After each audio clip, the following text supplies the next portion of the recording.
السلام علیکم۔ کیا اس کے ناول پہ آپ سب کو ویلکم۔ ایک خوبصورت ناول پیش کر رہے ہیں جس کا نام ہے زندگی سوز محبت کے سوا۔ ناول کی رائٹر ہیں شازیہ چودھری۔ چلیے چلتے ہیں ناول کی جانب۔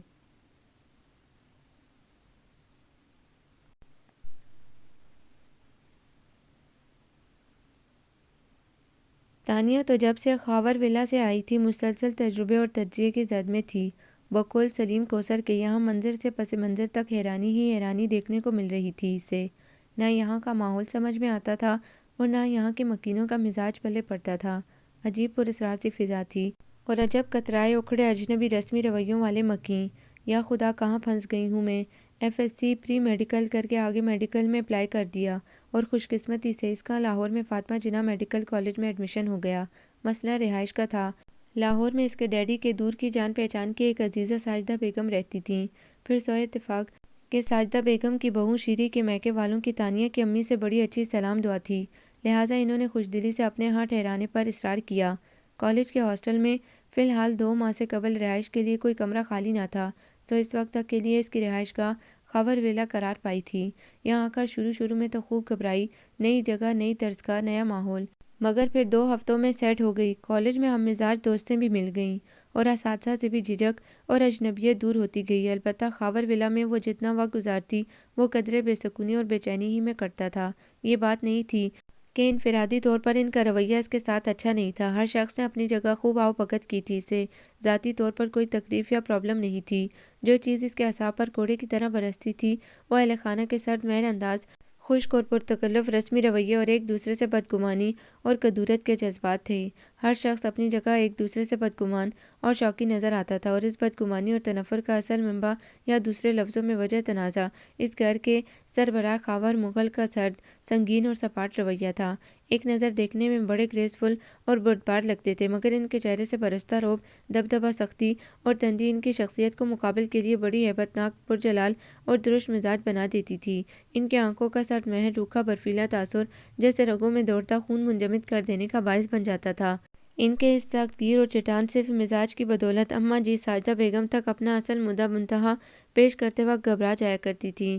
حالانکہ بظاہر وہ کہتے کسی کو بھی کچھ نہیں تھے، نہ چیخ چلا کر برہم مزاجی کا اظہار کرنے کی عادت تھی۔ وہ ٹھیک ٹھاک کم گو تھے۔ مقابل کو بےحسان کرنے کے لیے ان کا دھیما مگر دو ٹوک حتمی سرد و سپاٹ لہجہ ہی کافی ہوتا تھا، جس کے آگے اماں جی کی بھی نہیں چلتی تھی۔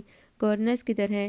بیبی نیند سے جاگ گئی ہے۔ 6 ماہ کی ذہنی کاٹ میں پڑی ہاتھ پاؤں مارتی ہوئی رونے کی تیاریوں میں تھی۔ خاور ڈریسنگ ٹیبل کے آگے سوٹڈ بوٹڈ ہو کر تیار کھڑے اپنا جائزہ لیتے ہوئے برش کر رہے تھے۔ اماں کو کھلے دروازے سے اندر داخل ہونے پر استفسار اور اطلاع کا کام انجام دیا۔ ادھر کاشی کا یونیفارم بدلوا رہی تھی، آتی ہی ہوگی۔ اماں جی کھوٹ کی طرح بڑھیں۔ اس کی ماں کہاں چلی گئی؟ پرائی عورت پر چھوڑے ہوئے ہیں بچے۔ اتنی ننھی سی جان کو یوں بلکتا چھوڑ کر جانے والی ماؤں کے کلیجے جانے پتھر کے ہوتے ہوں گے۔ ہم سے تو ایسی سنگدلی کا مظاہرہ نہیں ہوتا۔ وہ زینی کو گود میں لے کر تھپک رہی تھی، ساتھ ساتھ بآواز بلند بڑبڑاہٹ بھی جاری تھی، جیسے اولاد نہ ہوئی کھلونا ہو گیا۔ فرصت ملے تو گلے سے لگا کر چوم چاٹ کر 2 منٹ کو اپنا دل بہلا لیا، ورنہ پنگھوڑے میں پھینک سج سنور کر بازاروں ہوٹلوں کی سیر کو نکل لیے۔ اماں جی صاف انہیں سنا رہی تھیں۔ جواب میں خاور نے ٹھٹک کر مڑتے ہوئے بے حد سلگتی نگاہوں سے ماں کو دیکھا تھا۔ بحیثیت انسان ہر فرد کو اپنی مرضی سے آزادی سے جینے کا بنیادی حق حاصل ہے۔ آپ کی بہو کوئی دنیا سے انوکھا کام تو نہیں کرے گی؟ ان کے عقل کھرے انداز پر ماں جی نے بے حد برا مان کر ان کی شکل دیکھی۔ آزادی کا مطلب یہ تو نہیں ہوتا کہ بندہ گھر بار کو چولہے میں جھونک دے۔ بھلا بتاؤ، سارا دن گھر سے باہر گزار دینا، اولاد کو کسی غیر کے بھروسے پر چھوڑ جانا، گھر میں آئے گئے سے ملنے ملانے کے اوقات میں گھر سے غائب رہنا، کسی عورت کو زیب دیتا ہے؟ کیا اس طرح گھر چلا کرتے ہیں؟ وہ بگڑ رہی تھیں۔ وہ جس ماحول اور جس گھر سے آئی ہیں وہاں ایسے ہی چلتا ہے، اس میں ان کا کیا دوش؟ ان پر مطلق اثر نہ ہوا تھا۔ اماں جی بل کھا کر رہ گئیں۔ چڑیل نے کیسے میاں کو اپنے حسن کے جال میں پھانسا ہوا ہے کہ 2 لفظ نہیں سن سکتا اس کے خلاف، مگر شادی کے بعد عورت کو نئے ماحول کے مطابق اپنے شوہر کے لیے خود کو بدلنا پڑتا ہے۔ جواب میں ایک استہزائیہ مسکراہٹ خاور مغل کے ہونٹوں کو چھو گئی۔ ہر پیکر میں لچک نہیں ہوا کرتی اماں جی۔ یوں بھی شادی سے پہلے اسی روپ میں آپ لوگوں نے انہیں پسند کیا تھا، یا انہیں پہلے بتا دیتی کہ شادی کے بعد تمہیں اس پیکر میں ڈلنا ہوگا؟ اب تو کچھ نہیں ہو سکتا نا؟ اماں جی سے چونک کر ادھر ادھر دیکھنے لگیں۔ خیر سے گئی کہاں ہیں؟ انہوں نے موضوع ہی بدل ڈالا۔ ظاہر ہے حزب سابق ویمن کلب کی کسی تقریب میں۔ ایک تو ان بیگم صاحبہ کے سوشل ورک اور پارٹیاں ڈنر ہی کبھی ختم ہونے کو نہیں آتے، وہ پھر پٹری بدلنے لگی۔ آئیں گی کب ملکہ عالیہ؟ وہ خود پر کنٹرول کے باوجود طنزیہ لب و لہجہ ترک نہیں کر سکتی تھی۔ ڈنر کے بعد انہوں نے اطمینان سے تیار ہو کر اپنا الوداعی جائزہ لیا اور پرفیوم اسپرے کرنے لگے۔ ادھر اماں جی گلس کر رہ گئیں، ان کی واپسی تو آدھی رات کو ہوگی، اور ادھر جو فریال کو دیکھنے کے لیے شام میں کچھ لوگ آ رہے ہیں، ان سے بات کون کرے گا؟ دیکھ لو اب ذرا بہو صاحبہ کی نافرمانیاں۔ حالانکہ کل سے بتا رکھا ہے بلقیس نے کہ کل فریال کے سلسلے میں کچھ لوگ آ رہے ہیں، آپ اور خاور گھر پہ ہی رہیے گا۔ بڑے ٹیسے والے ہیں، ان کے ہاں کی خواتین بھی بہو اور اس کے میکے والوں کی طرح کٹ پٹ انگریزیاں بولتی ہیں۔ بلقیس نے کہا بابی اور خاور ہوں گے تو ان کو آرام سے سنبھال لیں گی، ان پر بھی روب رہے گا کہ ہم بھی کچھ کم نہیں۔ اب بتاؤ، اپنے للو پجو کاموں کے لیے تو ان کے پاس فرصت ضرور ہے، اور گھر کی اہم ذمہ داری میں ہاتھ بٹانے کا کوئی خیال نہیں۔ مجھے ایک بہت ضروری بزنس ڈیلنگ کرنی ہے، میں تو ادھر جا رہا ہوں۔ بشیر، میرا بریف کیس گاڑی میں رکھ دو۔ دیکھو سمد نے گاڑی اچھی طرح صاف کیا یا نہیں؟ اماں جی جل کر کوئلہ ہی تو ہو گئیں۔ دونوں میاں بیوی کو اپنے اپنے کاموں کی پڑی ہے، اور ادھر بیوہ معذور بہن کی بیٹی کے مستقبل کی کچھ پرواہ نہیں، ماں کی تکلیف کا کچھ احساس نہیں۔ شاباش ہے بچے، مگر ادھر کچھ خاص اثر نہیں ہو رہا تھا ان کے واویلے کا۔ مدت ہوئی ایسی باتوں پر، انہوں نے سیریس ہونا چھوڑ دیا تھا۔ رشتے جوڑنے بنانے کے کام میں آپ سے زیادہ مہارت کس کو ہوگی؟ یہ محاذ آپ لوگ خود ہی بخوبی سنبھال لیجیے گا، مجھے تو ویسے بھی ایسے کاموں کا سینس نہیں۔ اس کا بیگانہ سے روکے پیکے انداز پر ایک لمحے کو لاؤنج میں ریموٹ کنٹرول کے بٹن دباتی تانیہ ششدر سی ہو کر رہ گئی۔ ان کے جانے کے بعد اماں جی جلے دل کے پھپولے پھوڑنے کے لیے تانیہ کے پاس آ بیٹھیں۔ جانے کون سی پٹیاں پڑھاتی رہتی ہے، اپنے حسن سے میرے بیٹے کو اپنے قابو میں کر لیا ہے، کہاں اتنا فرمانبردار، اتنا خیال رکھنے والا ہوا کرتا تھا۔ یہ حیثیت رہ گئی ہے ماں کی۔ دوسروں کی بھی تو بہویں ہیں، راج کراتی ہیں سسرال کو اور فالتو میں روب بھی سہتی ہیں۔ میں نے تو اتنی نرمی، اتنی محبت، اتنے لاڈ پیار سے رکھا ہوا ہے، اتنے تو اس کے نخرے ہیں۔ اپنے میکے کی عمارت اور تعلیم کا ہم پر کیا احسان ہے؟ ہوں گے امیر وہ اپنی جگہ، ہم کیا کسی سے کم ہیں؟ جب ہماری خوشی غمی میں شریک نہیں تو ہمیں اس کی صورت اور عمارت کا چاٹنا ہے؟ میرے خاور پر تو جیسے سحر پھونک دیا ہے اس خوبصورت چڑیل نے۔ شام کو فریال کو دیکھنے کے لیے آنے والے مہمانوں کے ساتھ کیا ڈیلنگ ہوئی، اس کا تو تانیہ کو پتہ نہ چل سکا، کیونکہ وہ کالج چلی گئی تھی۔ البتہ رات کھانے پر شہرین کے ماتھے کی تیوریاں بلقیس آپا اور اماں جی کے پھولے پھولے چہرے دیکھ کر خاصی حد تک اندازہ ہو گیا ہے کہ بہرحال کوئی گرما گرمی ضرور ہوئی ہے یا پھر متوقع ہے۔ یہ مجھ بد نصیب کی تقدیر تھی کہ خاوند حادثے میں چل بسا اور میں ٹانگیں کٹوا بیٹھی۔ 6 ننھی جانوں کی ذمہ داری میرے میکے پر آ پڑی۔ مجھے تو بڑا مان تھا، بڑا آسرا تھا کہ بھائی میرے بچوں کو پھولوں کی طرح رکھے گا۔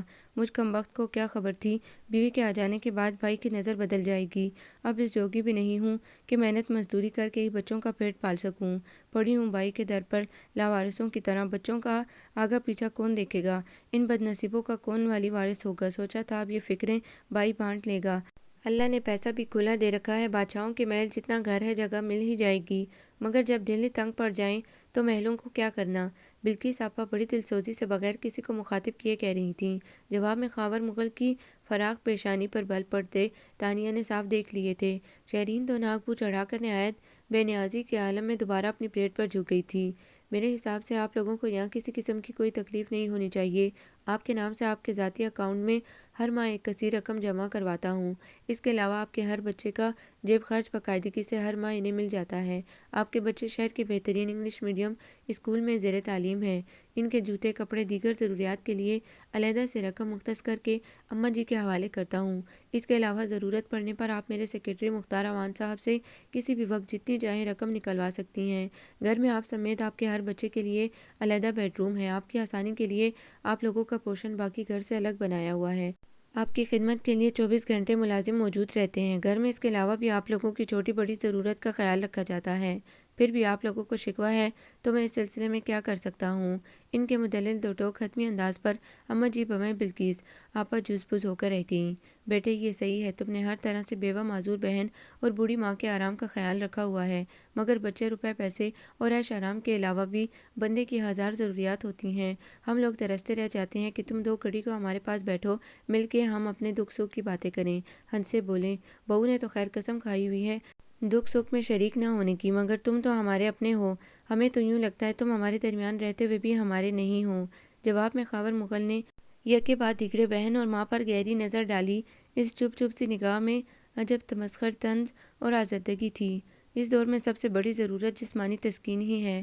پیسہ ہے تو اس سے من پسند کھانے کھائے جا سکتے ہیں، رقم ہاتھ میں ہے تو پورا بازار خریدا جا سکتا ہے، جیب گرم ہے تو بادشاہوں جیسا محل تعمیر کیا جا سکتا ہے۔ سب کچھ مایا ہی ہوتی ہے۔ آپ کے پاس پیسہ موجود ہے، اس سے جو چیز چاہے خریدیں۔ مگر انسان کا نعم البدل پیسہ نہیں ہوا کرتا۔ اماں جی کو دلی رنج پہنچا تھا بیٹے کے جذبات سے عاری انداز پر۔ اچھا، ان کی نظریں جیسے ماں کی نظروں میں پیوست ہو کر رہ گئی تھیں۔ یہ سب پرانے زمانے کے خیالات ہیں اماں جی۔ انسان چاہے تو پیسے کے بل پر انسان کو بھی خرید سکتا ہے، اس کے جذبات، اس کے دل کو تو نہیں خرید سکتا ہے نا؟ تانیہ کہنا چاہ رہی تھی مگر صورتحال کو دیکھتے ہوئے دل میں ہی دبا کر رہ گئیں۔ اپنا خیال یوں بھی وہ خاور مغل سے براہ راست کبھی مخاطب نہیں ہوئی تھی، اور سچی بات تو یہ تھی نہ ہی اس کی اتنی ہمت پڑتی تھی۔ بہو اگر تم تھوڑا سا وقت نکال کر آ جاتی، مہمانوں سے مل لیتی تو کیا حرج تھا؟ اماں جی اپنی مالدار، طرح دار، بے پناہ حسین بہو کو سیدھا سیدھا اڑے ہاتھوں تو نہیں لے سکتی تھی، اسی لیے دبے دبے انداز میں اپنی خفگی جتا رہی تھیں۔ میں نے کوشش کی تھی آنٹی، مگر ٹائم نہیں ملا، وہ بظاہر نہایت رسانیت سے کہہ کر اٹھ گئی تھی۔ پھر رات کو تانیہ کے ساتھ باہر واک کرتے ہوئے اپنے دل کی بھڑاس نکالی۔ ہاں میں کروں نا ان کی خاطرداریاں، پاسداریاں، جیسے مجھے تو پھولوں کی سیج پر بٹھایا ہوا ہے۔ جادوگرنی نے میرے شوہر کو قبضے میں کر رکھا ہے، اسے میرا ہونے ہی نہیں دیا۔ جب پھل کھانے ہی اپنے نصیب میں نہیں ہیں تو پتوں شاخوں کی دیکھ بھال کر لینے سے کیا حاصل؟ کیا مطلب بھابھی؟ وہ ہونک سے شیرین کو دیکھنے لگی۔ کیا خاور بھائی آپ کے ساتھ اچھے نہیں ہیں؟ ساجدہ آنٹی کا کہنا تو یہ ہے کہ آپ کی کشش نے خاور بھائی کے مزاج بدل دیے ہیں۔ تانیہ کو خاصا تعجب تھا۔ بڑھیا کے دماغ میں تو خناس بھرا ہے۔ شیرین چٹک چٹک گئی تھی۔ میاں میرا ہے اور ناز نخرے ماں بہن کے اٹھاتا ہے۔ ارے مجھے تو ایک ایسی ساتھ نصیب نہیں ہوئی ان 5 سالوں میں جس میں دل کو یہ یقین ہوا ہو کہ خاور صرف اور صرف میرے ہیں۔ میرے تو وہ بنے ہی نہیں ہیں کبھی۔ جانے فطری جذبے کیسے قریب لے آئے جو کاشی اور زینی کی صورت میں میرے سونے آنگن میں 2 پھول کھل گئے، ورنہ اس پتھر صرف بے حس انسان کے قرب میں شاید ساری عمر کے لیے پیاسی بیٹھی رہتی۔ تانیہ جیسے سناٹے میں آ گئی۔ شیرین کے چہرے پر بولتی نارسائی، تشنگی اور حسرت پکار پکار کر اس کے بیان کی تصدیق کر رہی تھی۔ تو بھابھی آپ خود کو بدل کر دیکھ لیں، ہو سکتا ہے آپ کا موجود روپ ان کی پسندیدگی کے معیار پر پورا نہ اترتا ہو۔ میرے پڑوس میں ایک آنٹی رہا کرتی ہیں تو بالکل ینگ، مگر میں انہیں شروع سے آنٹی ہی کہتی رہی ہوں۔ نمو آنٹی، وہ کہا کرتی ہیں تعلقات استوار کرنے کی پہلی سیڑھی شیئرنگ اینڈ کیئرنگ بیہیویئر، دوسروں کا خیال رکھنا ہوا کرتا ہے۔ آپ ان کو کھولیں، ان کے دل کی بات انہیں زبان پر لانے کا موقع دیں، پھر اس کے مطابق ان کے مطلوبہ روپ میں ڈھل جائیں۔ شیرین نے ملول سے انداز میں اس کی گلابی رخسار تھپکے۔ ارے تانیہ ڈیئر، تم نہیں جانتی خاور مغل کا دل ایک ایسا بند قلعہ ہے جس میں داخل ہونے کے لیے کوئی راستہ نہیں ہے، کوئی دراڑ نہیں ہے جہاں سے اندر داخل ہوا جا سکے۔ اس کٹھور شخص کا دل جیتنا ناممکن ہے۔ میں ان 5 سالوں میں ہر حربہ اپنا چکی ہوں۔ ہو سکتا ہے وہ کسی سے… تانیہ نے جان بوجھ کر جملہ ادھورا چھوڑ کر شیرین کی طرف دیکھا۔ وہ مزمل سے انداز میں مسکرا دی۔ ایسا بھی کچھ نہیں ہے۔ میں الف تائیہ اس کی ہسٹری پڑھ چکی ہوں، کنگال چکی ہوں۔ اس نے ساری زندگی نہ کوئی دوست بنایا نہ رازدار۔ بزنس اور صرف بزنس اہم ہے اس کے لیے، ہر شے سے بڑھ کر۔ میں نے اکثر اوقات خفیہ طریقے سے اس کی باہر کی سرگرمیوں پر نظر رکھی ہے، اس کی کالز، اس کے آفس کا ماحول، ہر شے چیک کر ڈالی، مگر کوئی سرا ہاتھ نہیں آیا۔ بھلا بتاؤ، جس شخص نے ساری عمر کسی مرد سے بھی دوستی نہ کی ہو، وہ عورت سے کیا تعلق رکھے گا؟ حتیٰ کہ امریکہ جیسے آزاد خیال ملک میں 2 سال گزارنے کے باوجود اس کے سرد پتھر جیسے دل کو جذبات کی آنچ نہیں پگھلا سکی۔ اب تو میں ہر طرف سے مایوس ہو چکی ہوں تانیہ۔ تانیہ الجھ سی گئی تھی۔ خاور مغل کی شخصیت اسے اول روز سے بڑی پراسرار اور پردہ دار سی لگتی تھی، یوں جیسے پرانے طرز کی بنی ہوئی کوئی خوبصورت سی آسیب زدہ حویلی ہو جسے دور سے دیکھ کر جسم و جان میں پریدی سی دوڑ جاتی ہو۔ وہ ان سے اچھا خاصا خائف رہتی تھی، اور اب تو مزید ہراساں سی ہو گئی تھی۔ ارے کہاں نکل رہی ہو تم؟ سائمہ اور راضیہ دونوں جڑواں تھیں اور میٹرک کے پیپرز دے کر ابھی فارغ ہوئی تھیں۔ خصوصی اہتمام سے تیار ہو کر بشیر کو گاڑی نکالنے کا کہہ رہی تھیں جب ساجدہ بیگم نے پیچھے سے کڑک دار آواز میں استفسار کیا۔ ان کی آنکھوں میں ناگواری اور غصہ تھا۔ یوں ہی نانی جان، ذرا آؤٹنگ پہ جا رہے ہیں؟ سائمہ نے بوتیک کا ڈیزائن کردہ نئے نویلے پیور کاٹن کے جدید کڑھائی والے سب سوٹ کے کلف زدہ اکڑے ہوئے دوپٹے کو ایک سائڈ پر کرتے ہوئے بڑے لاپرواہ سے انداز میں جواب دیا تھا۔ کون سی آؤٹنگ ہوتی ہے اس وقت؟ شام سر پر ہے اور جوان جہان لڑکیاں اکیلی نکل رہی ہیں۔ بن سور کر چلو، بیٹھو گھر آرام سے۔ ارے چھوڑیے بھی نانی جان، کیا دقیانوسی باتیں کرتی ہیں۔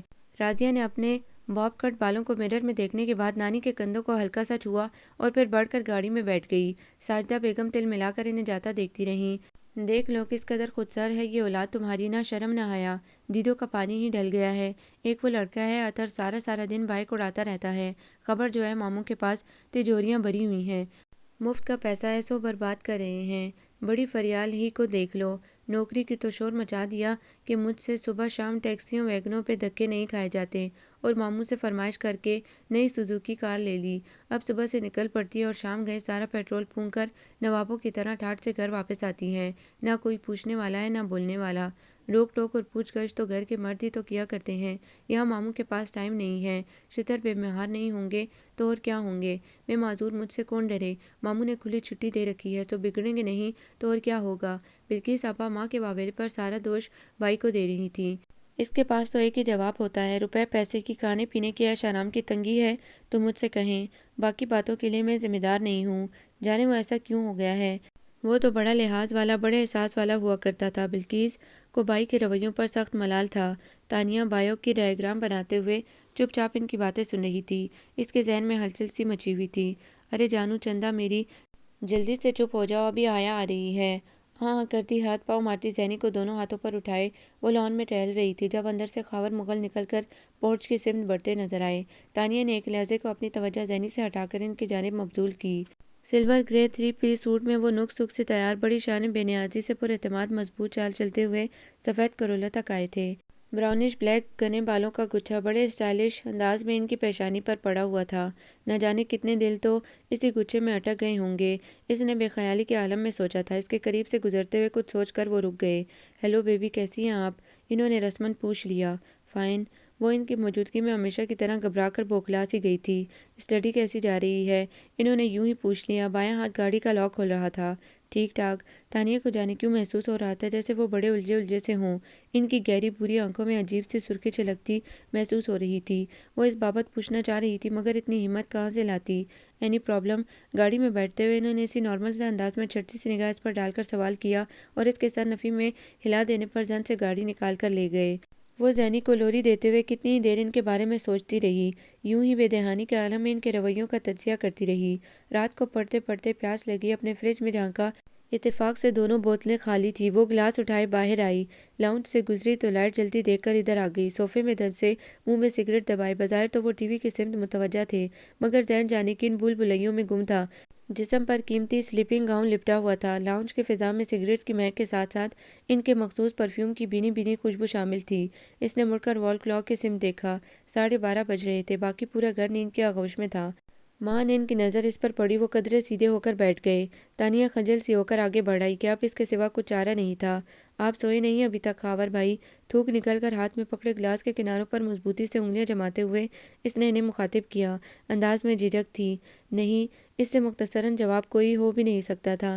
ان کی نظریں ٹی وی اسکرین پر جم گئی تھیں۔ کچن میں گئی تو پانی پینے کے بعد اپنے لیے کافی بنائی اور ساتھ میں عذرائے ہمدردی ان کے لیے بھی بنا لی۔ تھینکس، بے تاثر سے انداز میں کہہ کر انہوں نے اس کے ہاتھ سے مگ لے لیا، پھر اخلاقاً سامنے والی نشست پر بیٹھنے کا اشارہ کیا۔ تانیہ کا ارادہ ایسا نہیں تھا مگر پھر کچھ سوچ کر احتیاط سے بیٹھ ہی گئی۔ وہ مکمل طور پر ٹی وی کی جانب متوجہ تھے، شاید BBC لگا ہوا تھا۔ تانیہ نے ان کی غفلت سے فائدہ اٹھا کر ان کا جائزہ لینا شروع کر دیا۔ کتنی شاندار پرسنالٹی ہے مگر آنکھوں اور چہرے پر اتنی بیگانگی کیوں ہے؟ ہونٹوں پر اپنائیت آمیز مسکراہٹ کے نشان کیوں نہیں ملتے؟ مجھے 1 مہینہ ہونے کو آیا ہے مگر میں نے ابھی تک ان کے ہونٹوں پر ایک ہلکی سی مسکراہٹ کی جھلک بھی نہیں دیکھی، نہ ماں بہن کے لیے، نہ بیوی بچوں کے لیے، نہ کسی دوست آشنا کے لیے۔ کتنے بند بند سے لگتے ہیں دیکھنے میں۔ شہرین بھابھی ٹھیک ہی کہتی ہیں کہ یہ ایک ناقابل تسخیر قلعہ ہے، لیکن پھر بھی ہیں تو انسان ہی نا، نمو آنٹی کہا کرتی ہیں۔ خدا نے کسی شخص کو پیدائشی برا نہیں بنایا، اللہ تعالیٰ کو تو اپنی ساری مخلوق سے برابر کا پیار ہے۔ انسان کے اچھا برا ہونے میں سب سے پہلے ماں باپ کی دی گئی تربیت، اس کے بعد ارد گرد کا ماحول اور پھر معاشرے کے افراد ہوا کرتے ہیں۔ ان کے ساتھ ایسا کیا مسئلہ ہے؟ ماں خائف، بہن شوقی، بیوی مظلوم، بچے توجہ کے منتظر، اور ایک یہ ہے ہر شے بھلا کر صرف بزنس میں گم رہتے ہیں۔ آپ کو کسی قسم کا کوئی مسئلہ تو نہیں ہے یہاں؟ وہ اپنے دھیان میں نہایت انہماک سے ان کو پڑھ رہی تھی جب دفعتاً اس کی طرف متوجہ ہوتے ہوئے انہوں نے دریافت کیا تھا۔ ایک لمحے کو تانیہ کا دل اچھل کر حلق میں آ گیا۔ چوری پکڑے جانے کے خیال سے چہرے پر خفت کی سرخی چھا گئی۔ خاور مغل نے ایک لہجے کو اس 17-18 برس کی دوشیزہ کا معصومیت اور سادگی کے رنگوں سے سجا دلکش کومل گلابی چہرہ دیکھا، پھر بے تاثر انداز میں نگاہ ہٹا لی کہ نظر کے اس تصادم نے تانیہ کی پیشانی عرق آلود کر دی تھی۔ جی نہیں تو وہ مکمل طور پر ٹی وی کی طرف متوجہ ہو گئے۔ اصولاً اب اسے اٹھ جانا چاہیے تھا، اس کا یہاں کوئی کام نہیں تھا۔ خاور بھائی آپ مائنڈ نہ کریں تو ایک بات پوچھوں؟ وہ اٹھ کھڑی ہوئی تھی مگر جانے کیوں ایک قدم آگے بڑھا کر بے ساختہ رک کر پوچھ بیٹھی تھی۔ جواب میں انہوں نے صرف بھویں اٹھا کر مستفسرانہ نظروں سے اسے دیکھا تھا۔ وہ اپنی گھبراہٹ پر قابو پا کر کہنے لگی، خاور بھائی میں نے اکثر محسوس کیا جیسے آپ کو خدا نخواستہ کسی الجھن کا سامنا ہے۔ آپ کے انداز میں بڑی بے قلی اور اضطراب سا پایا جاتا ہے جس سے لگتا ہے آپ کو کوئی پریشانی ہے۔ اس کے خاموش ہونے پر خاور مغل نے چونک کر اس کے چہرے کا جائزہ لیا۔ اتنی معصوم سی چھوٹی سی سادہ سی لڑکی محسوسات کے اعتبار سے اتنی پختہ بھی ہو سکتی ہے؟ نہیں ایسی کوئی بات نہیں ہے، آپ جا کر آرام کیجیے۔ ان کے انداز میں اتنی قطعیت تھی کہ اسے مزید کچھ کہنے کی ہمت نہیں ہوئی۔ دبے قدموں وہ اپنے کمرے کی طرف بڑھ گئی تھی۔ فاطمہ ایک کپ چائے بنا دینا اسٹرانگ سی، سر میں بہت درد ہے، میں اپنے کمرے میں ہوں۔ وہ بعجلت کچن کے دروازے سے ہانک لگا کر بڑھ گئے تھے، یہ دیکھے بغیر کہ کچن میں ماسی نہیں تانیہ کٹر پٹر کر رہی ہے۔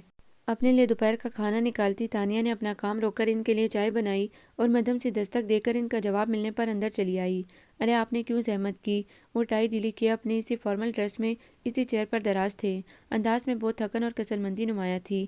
کوئی بات نہیں، اس نے کپ انہیں تھما دیا۔ خاور بھائی آپ اتنے تنہا اتنے آدم بیزار سے کیوں رہتے ہیں؟ سب سے الگ تھلگ اپنی دنیا میں گم۔ آج وہ ساری ہمتیں بیدار کر کے بالآخر پوچھ ہی بیٹھی تھی، آپ کا وہم ہے بیبی؟ اس کی بات پر وہ پہلے ٹھٹکے پھر سر جھٹک کر سختی سے کہہ کر چائے کی سمت متوجہ ہو گئے تھے، گویا مزید کچھ نہ سننے بولنے کا سگنل دے دیا ہو، مگر وہ جیسے طے کر کے آئی تھی۔ اس طرح کا رویہ تو خود آپ کے لیے بہت پرابلمز کریٹ کر دے گا، آپ بہت اکیلے ہو جائیں گے۔ نمو آنٹی کہا کرتی ہم معاشرے میں اکیلے نہیں ہوتے۔ ہاں مگر اس وقت جب افراد سے کوارڈینیشن میں خلل واقع ہو جائے اور کمیونیکیشن گیپ پیدا ہو جائے، اس کے سادہ و فطری رواں لہجے پر اور سب سے بڑھ کر اس کے جملے کے انتخاب پر، وہ یکلخت بنکا ہو کر حقیقی معنوں میں اس کی طرف متوجہ ہوئے تھے۔ وہ ان کے یوں منجمد سا ہو کر گھورنے پر اندر سے ہراست سی ہو گئی، شاید مجھے اتنی جرأت کا مظاہرہ نہیں کرنا چاہیے تھا۔ وہ جب سے باہر نکل گئی۔ کیا ہو رہا ہے بیبی؟ اس شام وہ لان میں سبزے پر بیٹھی پڑھ رہی تھی جب وہ ادھر چلے آئے۔ جی بس پڑھائی، آپ آئیے نہ بیٹھیے پلیز۔ اور تانیہ کو حیرت اس وقت ہوئی جب وہ واقعی لان چیئر گھسیٹ کر بے تکلفی سے بیٹھ گئے۔ میں تو بہت بزی رہتا ہوں، دھیان نہیں دیا اس پوائنٹ پر۔ آپ کو آؤٹنگ وغیرہ کے لیے جانا ہو تو ضرور بتائیے گا۔ خاور بھائی اگر میں یہ کہوں کہ آپ اتنا بزی رہتے نہیں ہیں جتنا کہ خود کو بزی رکھتے ہیں تو؟ اس نے ان کی دوسری بات گویا سنی ہی نہیں تھی۔ وہ اس بار بڑے زبردست انداز میں چونکے۔ تانیہ نے دل ہی دل میں اپنی کامیابی پر خود کو شاباش دی، گویا اس کا تکا درست نکلا تھا۔ آپ یہ بات کیسے کہہ سکتی ہیں؟ ان کی پیشانی پر بے شک غصے اور ناگواری کے بل پڑے ہوئے تھے، مگر آنکھوں میں گردش کرتی پریشانی اور تعجب بہرحال تانیہ کی نظروں سے پوشیدہ نہیں رہ سکا تھا۔ اس کا اندھیرے میں چلایا گیا تیر نشانے پر جا لگا تھا۔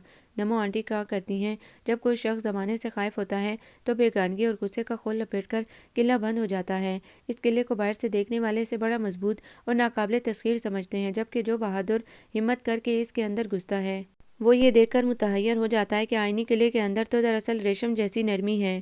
آپ اتنی چھوٹی سی ہو کر اتنی بڑی اور مشکل باتیں کیسے کر لیتی ہیں؟ وہ حقیقتاً متحیر رہ گئے تھے۔ اس کا کریڈٹ نمو آنٹی کو جاتا ہے، انہی کا کہنا ہے کہ شیئر کر لینے سے دکھ آدھا رہ جاتا ہے۔ آپ کے ساتھ اگر کوئی پرابلم ہے تو اسے بتا کر دل کا بوجھ ہلکا کر لیں، شہرین بھابھی سے شیئر کر لیں، آنٹی آپا سے کہہ دیں، وگرنہ آپ پرپیٹ سوچوں کے جال میں الجھتے چلے جائیں گے۔ اس نے بڑے خلوص سے انہیں مشورہ دیا تھا جس پر جانے انہوں نے عمل درآمد کا سوچا یا نہیں۔ البتہ یہ ہوا کہ ان کا رویہ اس کے ساتھ بڑا اپنائیت آمیز اور کسی حد تک دوستانہ ہوتا چلا گیا۔ وہ غیر محسوس انداز میں اس کی سرگرمیوں میں، اس کے فرصت کے اوقات میں دلچسپی رکھنے لگے۔ ان کے چہرے پر چھائی سختی اور بیگانگی کا نقاب اس کی موجودگی میں غیر ارادی طور پر سرک جایا کرتا تھا۔ حیرت تو اسے اس وقت ہوتی تھی جب اس نے انہیں تو کہ محبوب مجھے تھا مجھے معلوم ہے یہ دھیرے دھیرے گنگناتے سنا ہے کہ مصرع آنکھیں بند کیے بڑے جذب کے عالم میں وہ اپنی ترتیب دے گئی دھن میں گنگنا رہے تھے۔ اور پھر اسے حیرت اس وقت ہوئی جب ایک دن کشور ناہید کی بے نام مسافت سے ایک نظم منتخب کر کے اسے سنانے لگے۔ آگ اور برف کے درمیان پگھلے لاوے کی صورت یہ آنکھیں جو دل کی کہی انکہی ہوتے دیکھیں، برس لیں تو اچھا ہی ہو۔ نمائش کی تحریر سے زندگی کی روایت نبھاتے بہت عمر گزری، بہت حسنوں کی شکستوں کو پندار نے خاموشی کے کفن میں لپیٹا، بس اب راستوں میں درختوں کی پرچھائیوں کا سندیسہ سمجھ لو۔ وہ دیوار گرتی نظر آ رہی ہے۔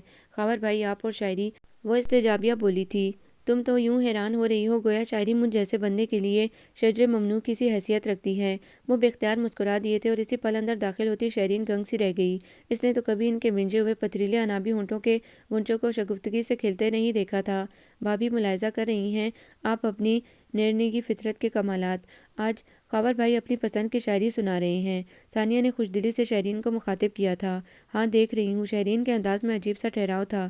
نظریں خاور مغل کے چہرے پر جمی تھی، جہاں مسکراہٹ یوں غائب ہوئی تھی جیسے کبھی آئی ہی نہ ہو۔ بلکہ میں تو منتظر ہوں جب یہ خود بھی شاعری کرنے لگیں گے، بدلتی رتوں کا کیا پتہ چلتا ہے۔ شہرین کے لہجے کی تلخ اور ترش جھنکار کو تانیہ تو سمجھ نہ سکی اور خاور مغل نے سمجھ کر بھی توجہ نہ دی۔ اس دن صبح سے مسلسل بوندا باندی ہو رہی تھی۔ اس نے کالج سے چھٹی کا پروگرام بنا لیا۔ ٹھنڈ بھی ٹھیک ٹھاک ہو رہی تھی۔ شام کے اوقات میں یوں ہی موسم کی خبر لینے وہ ٹیرس کا دروازہ کھول کر باہر نکلی تو دھک سے رہ گئی۔ ایک کونے میں کرسی ڈالے ہلکی نیلی شرٹ اور گرے پتلون میں وہ بڑے سکون و اطمینان سے بیٹھے بھیگ رہے تھے۔ آسمان پر گہری بدلیوں کا رقص جاری تھا۔ خاور بھائی وہ شال اچھی طرح لپیٹ کر شیٹ کے نیچے سے ہوتی ہوئی ان کے پاس پہنچ گئی۔ اسے ان سے اس دیوانے پن کی توقع نہ تھی۔ ہاں آؤ بھئی تانیہ، میں اس وقت تمہاری ضرورت ہی محسوس کر رہا تھا۔ وہ اتنے ایزی ہو کر بیٹھے تھے گویا اپنی خوابگاہ کے پرسکون ماحول میں ہوں۔ آپ تو سارے بھیگ گئے ہیں خاور بھائی۔ تانیہ نے فکرمندی سے انہیں دیکھا۔ ارے یار مزے میں ہوں۔ انہوں نے اتنی بے فکری سے ہاتھ ہلایا اور اس سمے جیسے تانیہ پر بہت کچھ منکشف ہو گیا۔ خاور بھائی ایک بات پوچھوں؟ پوچھو ضرور پوچھو، لیکن اس سے پہلے میری ایک بات سن لو۔ ان کے انداز میں محسوس کی جانے والی بشاشت تھی جو آن کے آن میں ان کے مزاج پر چھا گئی تھی۔ جی کہیے۔ اسے خاور مغل بڑے نئے سے محسوس ہوئے۔ تمہارا یہ انداز تخاطب بڑا پیارا اور دلکش لگتا ہے۔ وہ بے ساختہ ہنس پڑے تھے۔ وہ بھی ذرا سا جھیم کر ان کی ہنسی میں شامل ہو گئی تھی۔ بس عادت سی پڑ گئی ہے۔ پھر وہ اپنی بات پر آ گئی، سنبھل کر مخاطب ہوئی۔ خاور بھائی آپ کو کوئی دکھ ہے؟ اس کے غیر متوقع سوال پر استفہامی انداز میں اسے دیکھنے لگے۔ نمو آنٹی کہا کرتی ہیں جب انسان کو بہت کاری زخم لگے، کوئی بڑا روگ یا دکھ جان کو چمٹ جائے تو وہ اسی طرح گرمی سردی اور زمان و مکان کے حساب سے بے خبر ہو جایا کرتا ہے۔ بڑا گہرا نکتہ نکالا تھا اس نے۔ خاور مغل نے ایک گہری سانس لی، بولے اب بھی کچھ نہیں؟ بتائیں نا خاور بھائی، کیا ایسی ہی کوئی بات ہے؟ اس نے آپ کے بے دھڑک اصرار کیا تھا کہ بہرحال ان کا خاموش انداز کچھ نہ کچھ معنی ضرور رکھتا تھا۔ تمہارے اس سوال کے جواب میں مجھے بے ساختہ ایک نظم یاد آ رہی ہے، کہو تو سنا دوں؟ بالآخر وہ بولے، ہاں ضرور، لیکن یہ پہلے وضاحت ضرور کر دیجیے کہ اتنی لمبی مصروف زندگی میں شاعری کا شغف کیسے ہوا؟ اسے تجسس تھا کہ آیا پہلے سے اس میدان کے شہسوار رہے ہیں یا تازہ تازہ شوق ہوا ہے؟ جب میں امریکہ میں ہوتا تھا وہاں فارغ اوقات میں اردو ادب سے دل بہلاتا تھا۔ اسی زمانے کی کچھ یادیں رہ گئی ہیں، وگرنہ اس سے پہلے اور اس کے بعد مصروفیات کے جنگل میں ایسا بھٹکا کہ پھر راستہ ہی نہ ملا۔ بہرحال نظم سنو۔ پوچھنے والے تجھے کیسے بتائیں آخر؟ دکھ عبارت تو نہیں ہے جو تجھے لکھ کر دے دیں، یہ کہانی بھی نہیں ہے کہ سنائیں تجھ کو، نہ کوئی بات ہی ایسی کہ بتائیں تجھ کو۔ زخم ہو تو تیرے ناخن کے حوالے کر دیں، آئینہ بھی تو نہیں کہ دکھائیں تجھ کو۔ یہ کوئی راز نہیں جس کو چھپائیں تو وہ راز کبھی چہرہ کبھی آنکھوں سے چھلک جاتا ہے، جیسے آنچل کو سنبھالے کوئی اور تیز ہوا، جب بھی چلتی ہے تو شانوں سے ڈھلک جاتا ہے۔ اب تجھے کیسے بتائیں ہمیں کیا دکھ ہے؟ ان کے پرسوز دلکش لب و لہجے کے زیر و بم میں وہ خود کو ڈوبتا ہوا محسوس کر رہی تھی۔ نظم سنا کر وہ چپ چاپ سامنے خلا میں تکنے لگے تھے، جبکہ وہ ہنوز اس کے سیر میں گم تھی۔ تو آپ ادھر ہیں؟ اسی لمحے شہرین ادھر آئی تھی۔ اس کے لہجے اور چہرے پر کچھ تھا جس نے تانیہ کو نہ چاہتے ہوئے بھی شرمندہ سا کر دیا۔ اور ادھر آپ کا موبائل کمرے میں بج بج کر تھک گیا۔ وہ خاور سے ہی مخاطب تھی۔ خاور مغل نے ایک لفظ کہے بغیر موبائل ہاتھ میں لے لیا۔ تانیہ نے جانے کے غرض سے قدم آگے بڑھائے۔ اسی لمحے انہوں نے ماؤتھ پیس پر ہاتھ رکھ کر اسے پکارا، ایک منٹ تانیہ، تم یوں کرو ڈریس چینج کر کے نیچے آؤ، میں بھی چینج کر کے آتا ہوں، باہر چلتے ہیں لانگ ڈرائیو پر، واپسی پر آئس کریم کھائیں گے ٹھیک؟ وہ کہہ کر پھر فون کی سمت متوجہ ہو گئے تھے۔ چلیے بھابھی آپ بھی تیار ہو جائیں، اکٹھے چلتے ہیں، مزہ رہے گا۔ اس نے سیڑھیوں اترتی شہرین کو مخاطب کر کے پرجوش ہوتے ہوئے کہا، نہیں بھئی، دعوت تمہیں ملی ہے لانگ ڈرائیو اور آئس کریم کھانے کی، تم ہی جاؤ میرے ساتھ تو ایسا نادر روزگار واقعی کبھی نہیں ہوا۔ شہرین کے کڑوے کسیلے تلخ انداز میں کیا تھا بدگمانی، تمسخر، طنز، جلاپا۔ اس کے لہجے کی کاٹ نے تانیہ کو چند ساعت کے لیے گمسم سا کر دیا۔ بہرحال بچی تو نہیں تھی جو شہرین کے حسدانہ تیور نہ سمجھ سکتی۔ اس کا خاور مغل کے ساتھ یوں اتنے حسین موسم میں تنہا گھومنا پھرنا یقیناً بیوی ہونے کے ناطے اسے شوق ہی گزرنا چاہیے تھا۔ یہی سوچ کر تانیہ نے ٹال مٹول بھی کرنا چاہی، مگر خاور مغل نے ایک نہ سنی۔ وہ بڑی ترنگ میں نظر آ رہے تھے ڈرائیو کرتے ہوئے۔ تانیہ ان کے مزاج کے بدلتے موسموں کو سمجھنے میں جب قطعی ناکام رہی تو بالآخر ان سے الجھ بیٹھی۔ خاور بھائی یہ آپ کو بیٹھے بٹھائے کیا ہو جاتا ہے؟ آپ کے مزاج میں اتنا تنوع کیوں ہے؟ کبھی کچھ کبھی کچھ؟ نمو آنٹی کہا کرتی ہیں مزاج میں اس قسم کی بے ربطی اور بے ترتیبی اس صورت میں آیا کرتی ہے جب دل میں سکون نہ ہو۔ کہیں ایسا تو نہیں کہ آپ اپنا سکون قرار کہیں لٹا بیٹھے ہیں؟ جواب میں اس نے ان کے پتھر چہرے پر دکھ کی عجیب سی دراڑیں محسوس کیں۔ ان کا چہرہ ایک لمحے کو پھیکا سا پڑ گیا تھا۔ کہیں ایسا تو نہیں کہ آپ جذبات کی شدتوں کو چھو آئے ہیں عمر کے کسی حصے میں؟ وہ بغور انہیں دیکھ رہی تھی، کیونکہ نمو آنٹی کہتی ہیں شدتوں کے موسم میں بھیگنے کے بعد انسان کے مزاج میں یا تو خزاں کی زرد بے رنگی چھا جاتی ہے یا تلخیوں کی کڑواہٹ مزاج کو وحشت زدہ کر دیتی ہے۔ وہ آپ کے عجیب متاسف و ملول انداز میں مسکرائے، پھر گویا ہوئے۔ تمام عمر جیے اور کچھ نہ کر پائے، کسی کے ہو کے رہے اور نہ اپنا کر پائے۔ زمانہ اس کے حوالے سے یاد کرتا ہے کہ جس سے اپنے ستارے نہ مل پائے۔ خاور بھائی، وہ ایک لمحے کو سناٹے میں رہ گئی تھی تو اس کا وائمہ درست نکلا۔ یہی بات تھی جس تک شہرین کی رسائی نہ ہو سکی تھی، جسے شہرین ناممکن میں شمار کرتی تھی۔ تانیہ نے گہرے دکھ کے احساس سے لبریز ہو کر ان کی سمت دیکھا۔ ان کے آنکھوں کی وحشت، ان کے چہرے پر چھائی حیثیت، تشنہ کامی اور لب و لہجے کی تھکن اس بات کی شاہد تھی کہ مزاج کی یہ بےکلی یوں ہی بے سبب نہیں تھی۔ وہ کون تھی خاور بھائی؟ تانیہ کے دل میں خاور مغل کے لیے بہت سی ہمدردی جمع ہو گئی تھی۔ ایک چراغ منزل۔ انہوں نے تھکے تھکے انداز میں گاڑی ایک نسبتاً سنسان سڑک کے کنارے روک لی اور کھڑکی کے شیشوں سے باہر کے مناظر دیکھنے لگے۔ آپ کو کہاں ملی تھی؟ ایسے ہی برستے موسم میں پہلی بار ملاقات ہوئی تھی اور اس وقت وہم و گمان میں بھی نہ تھا کہ وہ دل کی مکین بن جائے گی۔ کلاس فیلو تھی۔ وہ بڑے صباؤ سے زخموں سے کنکر چننے کا کام سر انجام دے رہی تھی۔ نہیں، کوئی رشتہ دار نہیں، اس سے اس قسم کا کوئی ربط استوار نہیں تھا۔ بابا مرحوم کے کسی جاننے والے کی اکلوتی اولاد تھی۔ ماں باپ دونوں ابو ظہبی میں تھے۔ وہ ہمارے ہاں آئی تھی تعلیم مکمل کرنے کے لیے۔ پنجاب یونیورسٹی سے ایم اے معاشیات کر رہی تھی۔ ہاسٹل میں ہی رہتی تھی، ہمارے ہاں ویکینڈ پر آتی تھی۔ اس کے گارجین تھے ہم لوگ یہاں اور اس کا پورے پاکستان میں کوئی نہیں تھا۔ وہ سحر زدہ کیفیت میں اس کے سوالوں کے جواب دے رہے تھے۔ کیا آپ نے پہلی نظر میں اسے پسند کر لیا تھا؟ نہیں، مجھے تو بہت عرصے بعد معلوم ہوا کہ اس میں کوئی شے ایسی بھی ہے جسے پسند کیا جا سکتا ہے۔ شروع میں تو میں شدید خائف رہا کرتا تھا اس کے وجود سے۔ یہ تو جدائی نے بتایا کہ وہ میرے لیے کیا تھی۔ اس کے ساتھ رہ کر تو احساس ہی نہ ہوا تھا کہ وہ میری ضرورت بھی بن سکتی ہے۔ یوں بھی جب تک پیٹ بھر کر کھانے کو ملتا رہے، فاقے کی کیفیت سے آشنائی کیسے ہو سکتی ہے؟ جب تک اس کی ذات کا چشمہ میسر رہا، میں سیراب ہوتا رہا، تب تک احساس کی حدت پاس بھی نہ بھٹکی۔ جب سوتے خشک ہو گئے، جب خیمے اکھڑنے لگے، تو احساس ہوا وہ تو چشمہ آب حیات تھا، مگر بہت دیر ہو چکی تھی۔ کیا چیز آپ کے درمیان حائل ہو گئی تھی؟ میری بزدلی۔ انہوں نے بڑی فراخ دلی سے تسلیم کر لیا تھا۔ بزدل اور آپ؟ تانیہ نے ان کے لمبے چوڑے باروب دبنگ وجود کو دیکھتے ہوئے بے یقینی کے عالم میں کہا۔ ہاں، مصلحتوں کی آڑ لینے والا بزدل ہی ہوا کرتا ہے۔ انہوں نے اس کی آنکھوں میں جھانکا۔ کیا وہ بھی آپ کو پسند کرتی تھی اور کیا آپ نے کبھی اس سے اظہار کیا؟ اس کو تہہ تک پہنچنے کی عجلت سوار تھی۔ وہ مجروح ہنسی ہنس دیے۔ ایسا کچھ ہمارے درمیان آیا ہی نہیں۔ تم کیا سمجھ رہی ہو یہ روایتی عشق و محبت کی داستان ہے؟ ارے بھئی، اگر ایسا ہوا ہوتا تو غم کاہے کا تھا؟ کیوں اتنے برس سے ایک ہی روگ پالتا رہتا؟ اپنے اندر بلا نہ دیا ہوتا سب کچھ؟ کیا وہ بہت حسین تھی؟ اسے بڑا اشتیاق ہو رہا تھا اس نادیدہ ہستی کے متعلق جاننے کا جس نے خاور مغل جیسی مضبوط چٹان کو پانی کر دیا تھا۔ یہی تو سارا رونا ہے بی بی۔ ان کے انداز پر وہ خاک بھی نہ سمجھی۔ کیا اس نے کبھی آپ سے اپنی چاہت کا اظہار کیا؟ وہ دھیرے سے ہنس دیے۔ آخر ہو نہ ٹین ایجر، بچکانہ رومانٹک آئیڈیاز ہی آئیں گے ذہن میں۔ ارے بھئی، حقیقی زندگی میں ایسا کچھ نہیں ہوا کرتا۔ اچھا، میں تمہاری تسلی کے لیے تمہیں اس کی کچھ تصویریں دکھاتا ہوں۔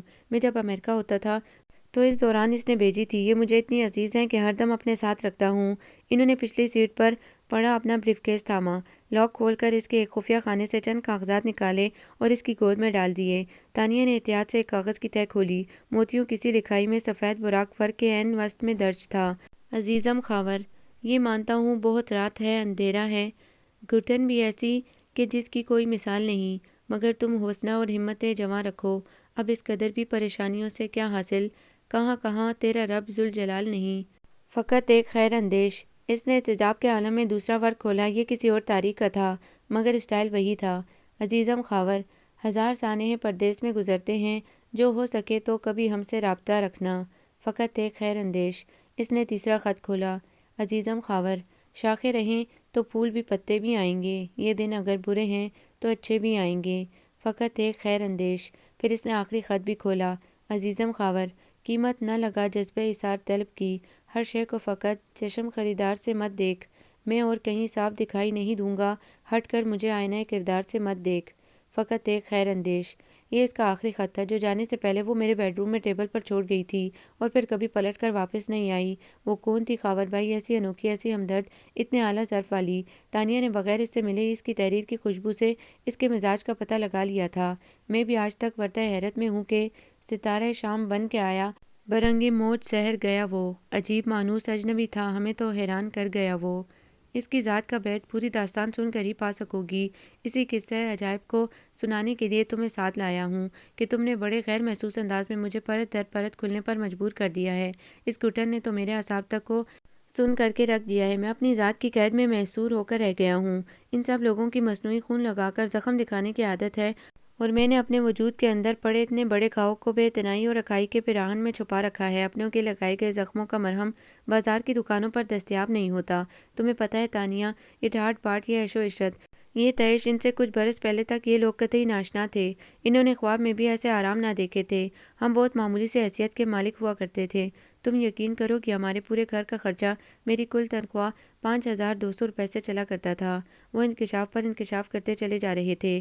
ایسے نہیں خاور بھائی، ترتیب سے بتائیے سارے واقعات، اس نے بیچ میں ٹوک دیا تھا۔ میرے بابا اور اماں جی کا تعلق سرحد کے ایک پسماندہ گاؤں سے تھا۔ دونوں کے قبیلے بھی مختلف تھے، مگر شمع محبت ایک ساتھ دونوں کے دلوں میں جل اٹھی تھی۔ قبیلے کے سرداروں نے اس بندھن کو ناممکن قرار دیا تو دونوں بھاگ کر پنجاب آ گئے اور شادی کر لی۔ پڑھائی لکھائی کا رواج تو ان کے قبیلوں میں نہیں تھا، سو دوڑ دھوپ کر کے بابا ایک فیکٹری میں ملازم ہو گئے۔ تنگی ترشی سے ہی صحیح، زندگی کے دن بیت گئے۔ سب سے بڑی بلقیس آپا کی شادی بابا نے اپنی زندگی میں ہی کر دی تھی۔ مجھے پڑھانے کا انہیں بہت شوق تھا، سو پیٹ کاٹ کر بھی انہوں نے اپنا اور میرا بھی تعلیم کا یہ شوق پورا کیا۔ مجھ سے چھوٹی نفیس کی بات بھی اپنے جیسے سفید پوش لوگوں میں طے ہو گئی۔ نفیس سے چھوٹا عمر بھی پڑھ رہا تھا۔ عمر اور بلقیس آپا کی سب سے بڑی اولاد فریال دونوں ہم عمر ہی تھے۔ میں نے ابھی MBA مکمل نہیں کیا تھا جب بابا جان کا انتقال ہو گیا۔ میں پہلے بھی ٹیوشنز کر کے اپنا خرچہ پورا کرتا تھا، اب گھر کا بھی چلانے لگا۔ تقدیر کا چکر کے کچھ عرصے بعد بلقیس آپا اور ان کے خاوند کا ایکسیڈنٹ ہو گیا۔ ان کے شوہر تو موقع پر ہی جان سے ہاتھ دھو بیٹھے اور بلقیس آپا ایک ٹانگ سے معذور ہو گئیں۔ اس وقت ان کی سب سے بڑی اولاد فریال میٹرک میں تھی اور سب سے چھوٹا بیٹا دانش ابھی فقط 3 سال کا تھا۔ فریال سے چھوٹا اظہر 8ویں میں تھا، پھر راضیہ اور سائمہ اور ان سے چھوٹی تانیہ۔ پورے کنبے کا بوجھ مجھ پر آن پڑا۔ MBA کر کے کچھ خواری کے بعد ایک پرائیویٹ فرم میں نوکری تو مل گئی، مگر گھر کا خرچہ چلانا جو یہ شیر لانے کے مترادف ہوتا تھا۔ فلیٹ کرائے کا تھا، پھر بجلی، پانی، سوئی گیس کا بل، عمر کی پڑھائی کا خرچہ، آپا کے سارے بچوں کی پڑھائی اور کھانے پینے کا انتظام، نفیس کی شادی کے لیے جہیز کا مسئلہ، آپا کی بیماری کا خرچہ۔ ہر طرف سے مسائل کے انبار نے مجھے وقت سے پہلے بہت کچھ سکھا پڑھا دیا۔ مزاج میں خود بخود کھدرا پن اور کم گوئی رچ بس گئی۔ انہی دنوں نیما صدیقی کی آمد کا غلغلہ اٹھا، جس نے مجھے مزید تپا دیا۔ پتہ چلا موصوفہ بابا جان مرحوم کی فیکٹری کے مالک کی بیٹی تھی۔ کچھ عرصہ پہلے صدیق صاحب کاروبار سمیٹ کر فیملی سمیت ابوظہبی چلے گئے تھے، وہیں طویل عرصے تک رہائش رہی۔ کبھی پاکستان آنا ہوا تو بابا جان سے ضرور ملتے۔ بابا جان ان کے بڑے وفادار اور جانثار قسم کے ملازم تھے۔ ان کی بیٹی کو لاہور سے ایم اے کرنا تھا، یہاں رہائش ہاسٹل میں قرار پائی تھی۔ چونکہ ان کا پاکستان میں اور کوئی خاص جان پہچان اور بھروسے والا بندہ نہیں تھا، اس لیے انہوں نے خط لکھ کر ہمیں نامزد کیا تھا۔ میں یہ خبر سن کر جی بھر کے غصہ ہوا تھا، البتہ اماں اور آپا کا جوش و خروش دیکھنے کے قابل تھا۔ کہاں ہمارا یہ 3 کمروں کا تنگ و تاریک فلیٹ، کہاں ان کی نازو پلی بیٹی، کہاں رکھیں گے اسے اماں؟ خواہ مخواہ کی مصیبت کیوں مول لیں؟ آپ کو نہیں خبر، یہ امیر کبیر شہزادیاں تو ایسی جگہوں پر حبس کا شکار ہو کر رہ جاتی ہیں۔ آپ لکھ دیجئے معذرت انہیں۔ لو بھلا ایسے ہی لکھ دوں؟ اماں بگڑیں۔ مہمان تو خدا کی رحمت ہوا کرتے ہیں، بڑے احسانات ہیں سیٹھ صاحب کے تمہارے بابا پر، بڑا بھروسہ کرتے تھے وہ، کبھی اپنے رتبے کا احساس نہیں دلایا، ہمیشہ نرمی اور محبت سے پیش آئے۔ ہم ان کے احسانات کا بدلہ چکانے کے اہل نہیں ہیں، آپ مطلع کر دیجئے انہیں۔ میں چڑ سا گیا تھا، مگر ادھر کس کو پرواہ تھی، سارے گھر میں خوشگوار سی ہلچل مچی ہوئی تھی۔ آپا فریال اور نفیس کے سر تھی، جن کے ذمے پورے گھر کی صفائی اور ازیں سرنو آرائش تھی۔ سامان ادھر سے ادھر کرنے میں عمر اور اطہر لوگ پیش پیش تھے۔ اس کی آمد کے دن اماں جی نے خصوصی طور پر اپنے ہاتھ سے مزے مزے کی ڈشز بنائیں۔ اللہ کا واسطہ ہے اماں، یہ ڈھکوسلے رہنے دیں، ہم جب اس سے اپنی حیثیت نہیں چھپا سکتے تو خواہ مخواہ مصنوعی تکلف کی فضا قائم کر کے مقابلہ کرنے سے کیا حاصل؟ اماں میرے کڑوے کسیلے لہجے پر شدت سے برا مان گئی۔ لڑکے، مجھے تو تیری کوئی کل سیدھی ہی نہیں لگتی، نہ وہ کون سا تیرے کندھے پر سوار ہونے کو آ رہی ہے جو مرچیں چبا رہا ہے۔ چند دن رہے گی پھر ہاسٹل چلی جائے گی، کہیں اتوار کے اتوار آیا کرے گی، ہم سے اس نے کیا لینا دینا۔ اچھا اب چلو جاؤ، اس کے فلائٹ کا ٹائم ہونے والا ہے۔ پہلے یہاں کم مصائب تھے جو یہ بھی۔ میں بڑبڑاتا ہوا گھر کی واحد سواری سیکنڈ ہینڈ موٹر بائیک کی چابیاں تلاش کرنے لگا۔ اسے بائیک پر لینے جاؤ گے؟ اماں نے حیرت سے مجھے دیکھا تو میں بنا سا گیا۔ اور کیا شہزادی عالیہ کے لیے شاہی بگی کا اہتمام کروں؟ ارے کیوں ناراض ہو رہے ہو؟ میں تو یہ کہہ رہی ہوں باہر چھاجوں میں برس رہا ہے، ایسے میں بائیک پر کیسے جاؤ گے؟ او فلاح گویا ٹیکسی کے کرائے میں بجٹ پھر خراب ہوگا۔ میں نے دل ہی دل میں کبیدہ خاطر سا ہو کر ٹھنڈی سانس لیتے ہوئے چابی رکھ دی۔ ایئرپورٹ پر جب میں نے اسے دیکھا تو ایک لمحے کو بالکل بت سا بن گیا۔ میرے تصور کے برعکس وہ نہایت سادہ اور عام سی شکل و صورت والی تھی۔ اس کے سراپے میں مجموعی طور پر کشش تھی، مگر انداز میں امیر زادیوں جیسی کوئی جھلک بھی نہ تھی۔ 3 کمروں پر مشتمل اس چھوٹے سے افراد سے کچا کچ بھرے فلیٹ میں وہ اہل خانہ کے ہمراہ یوں آرام سے پاؤں پسارے بیٹھی باتیں بنا رہی تھی جیسے ازل سے ہی انہی کے بیچ رہتی آئی ہو۔ یہ تو نہایت سیدھی اور اللہ لوگ قسم کی بچی ہے۔ تیسرے دن جب وہ سامان سمیٹ کر ہاسٹل شفٹ ہو گئی تو اماں جی نے ذاتی رائے دے کر نئے موضوع کا آغاز کیا۔ صحیح کہتی ہے اماں، وگرنہ ہم نے تو سوچا تھا اتنی پڑھی لکھی ہے، امیر ماں باپ کی اکلوتی لاڈلی اولاد ہے، نخروں کے تو ٹوکرے ہمراہ لائے گی۔ بلقیس آپا بھی اس کی تعریف میں رطب اللسان تھی۔ اتنی سادگی سے آلتی پالتی مار کر ہمارے ساتھ دسترخوان پر بیٹھ کر کھا رہی تھی جیسے ہمیشہ ایسے ہی کھاتی رہی ہو۔ نفیس کو اس کی یہ ادا بہت بھائی تھی۔ بہت کم دل والے ایسے ہوتے ہیں جنہیں خدا دولت سے نوازتا ہے تو بھی وہ اپنا ظرف بلند اور دل کشادہ رکھتے ہیں۔ دیکھ تو اندازے سے ہی کتنے تحائف لے آئی، یہ کہہ کر جولی میں ڈال دیے کہ آنٹی میرا یہاں اور کون ہے، آپ لوگ ہی تو ہیں میرے اپنے۔ ماشاءاللہ بڑے کھلے دل کی ہے، اللہ اس کے نصیب اچھے کرے، ورنہ ہم نے تو بڑے بڑوں کو دولت کے ازام میں انسان کو حیوان سے بھی کم تر سمجھ کر دھتکارتے دیکھا ہے۔ نیما باجی کہہ رہی تھیں ویکینڈ پر آئیں گی تو ہمارے ساتھ گڑیا گڑیا کھیلیں گی۔ راضیہ اور سائمہ اپنی جگہ محبت کا اظہار کر رہی تھی۔ سارا گھر اس کے اخلاق کا، اس کے مزاج کی سادگی اور پرکاری کا اور اس کی فیاضی طبع کا گرویدہ ہو چکا تھا، مگر مجھے نہ جانے کیوں اسے دیکھتے ہی تب چڑھ جاتی تھی۔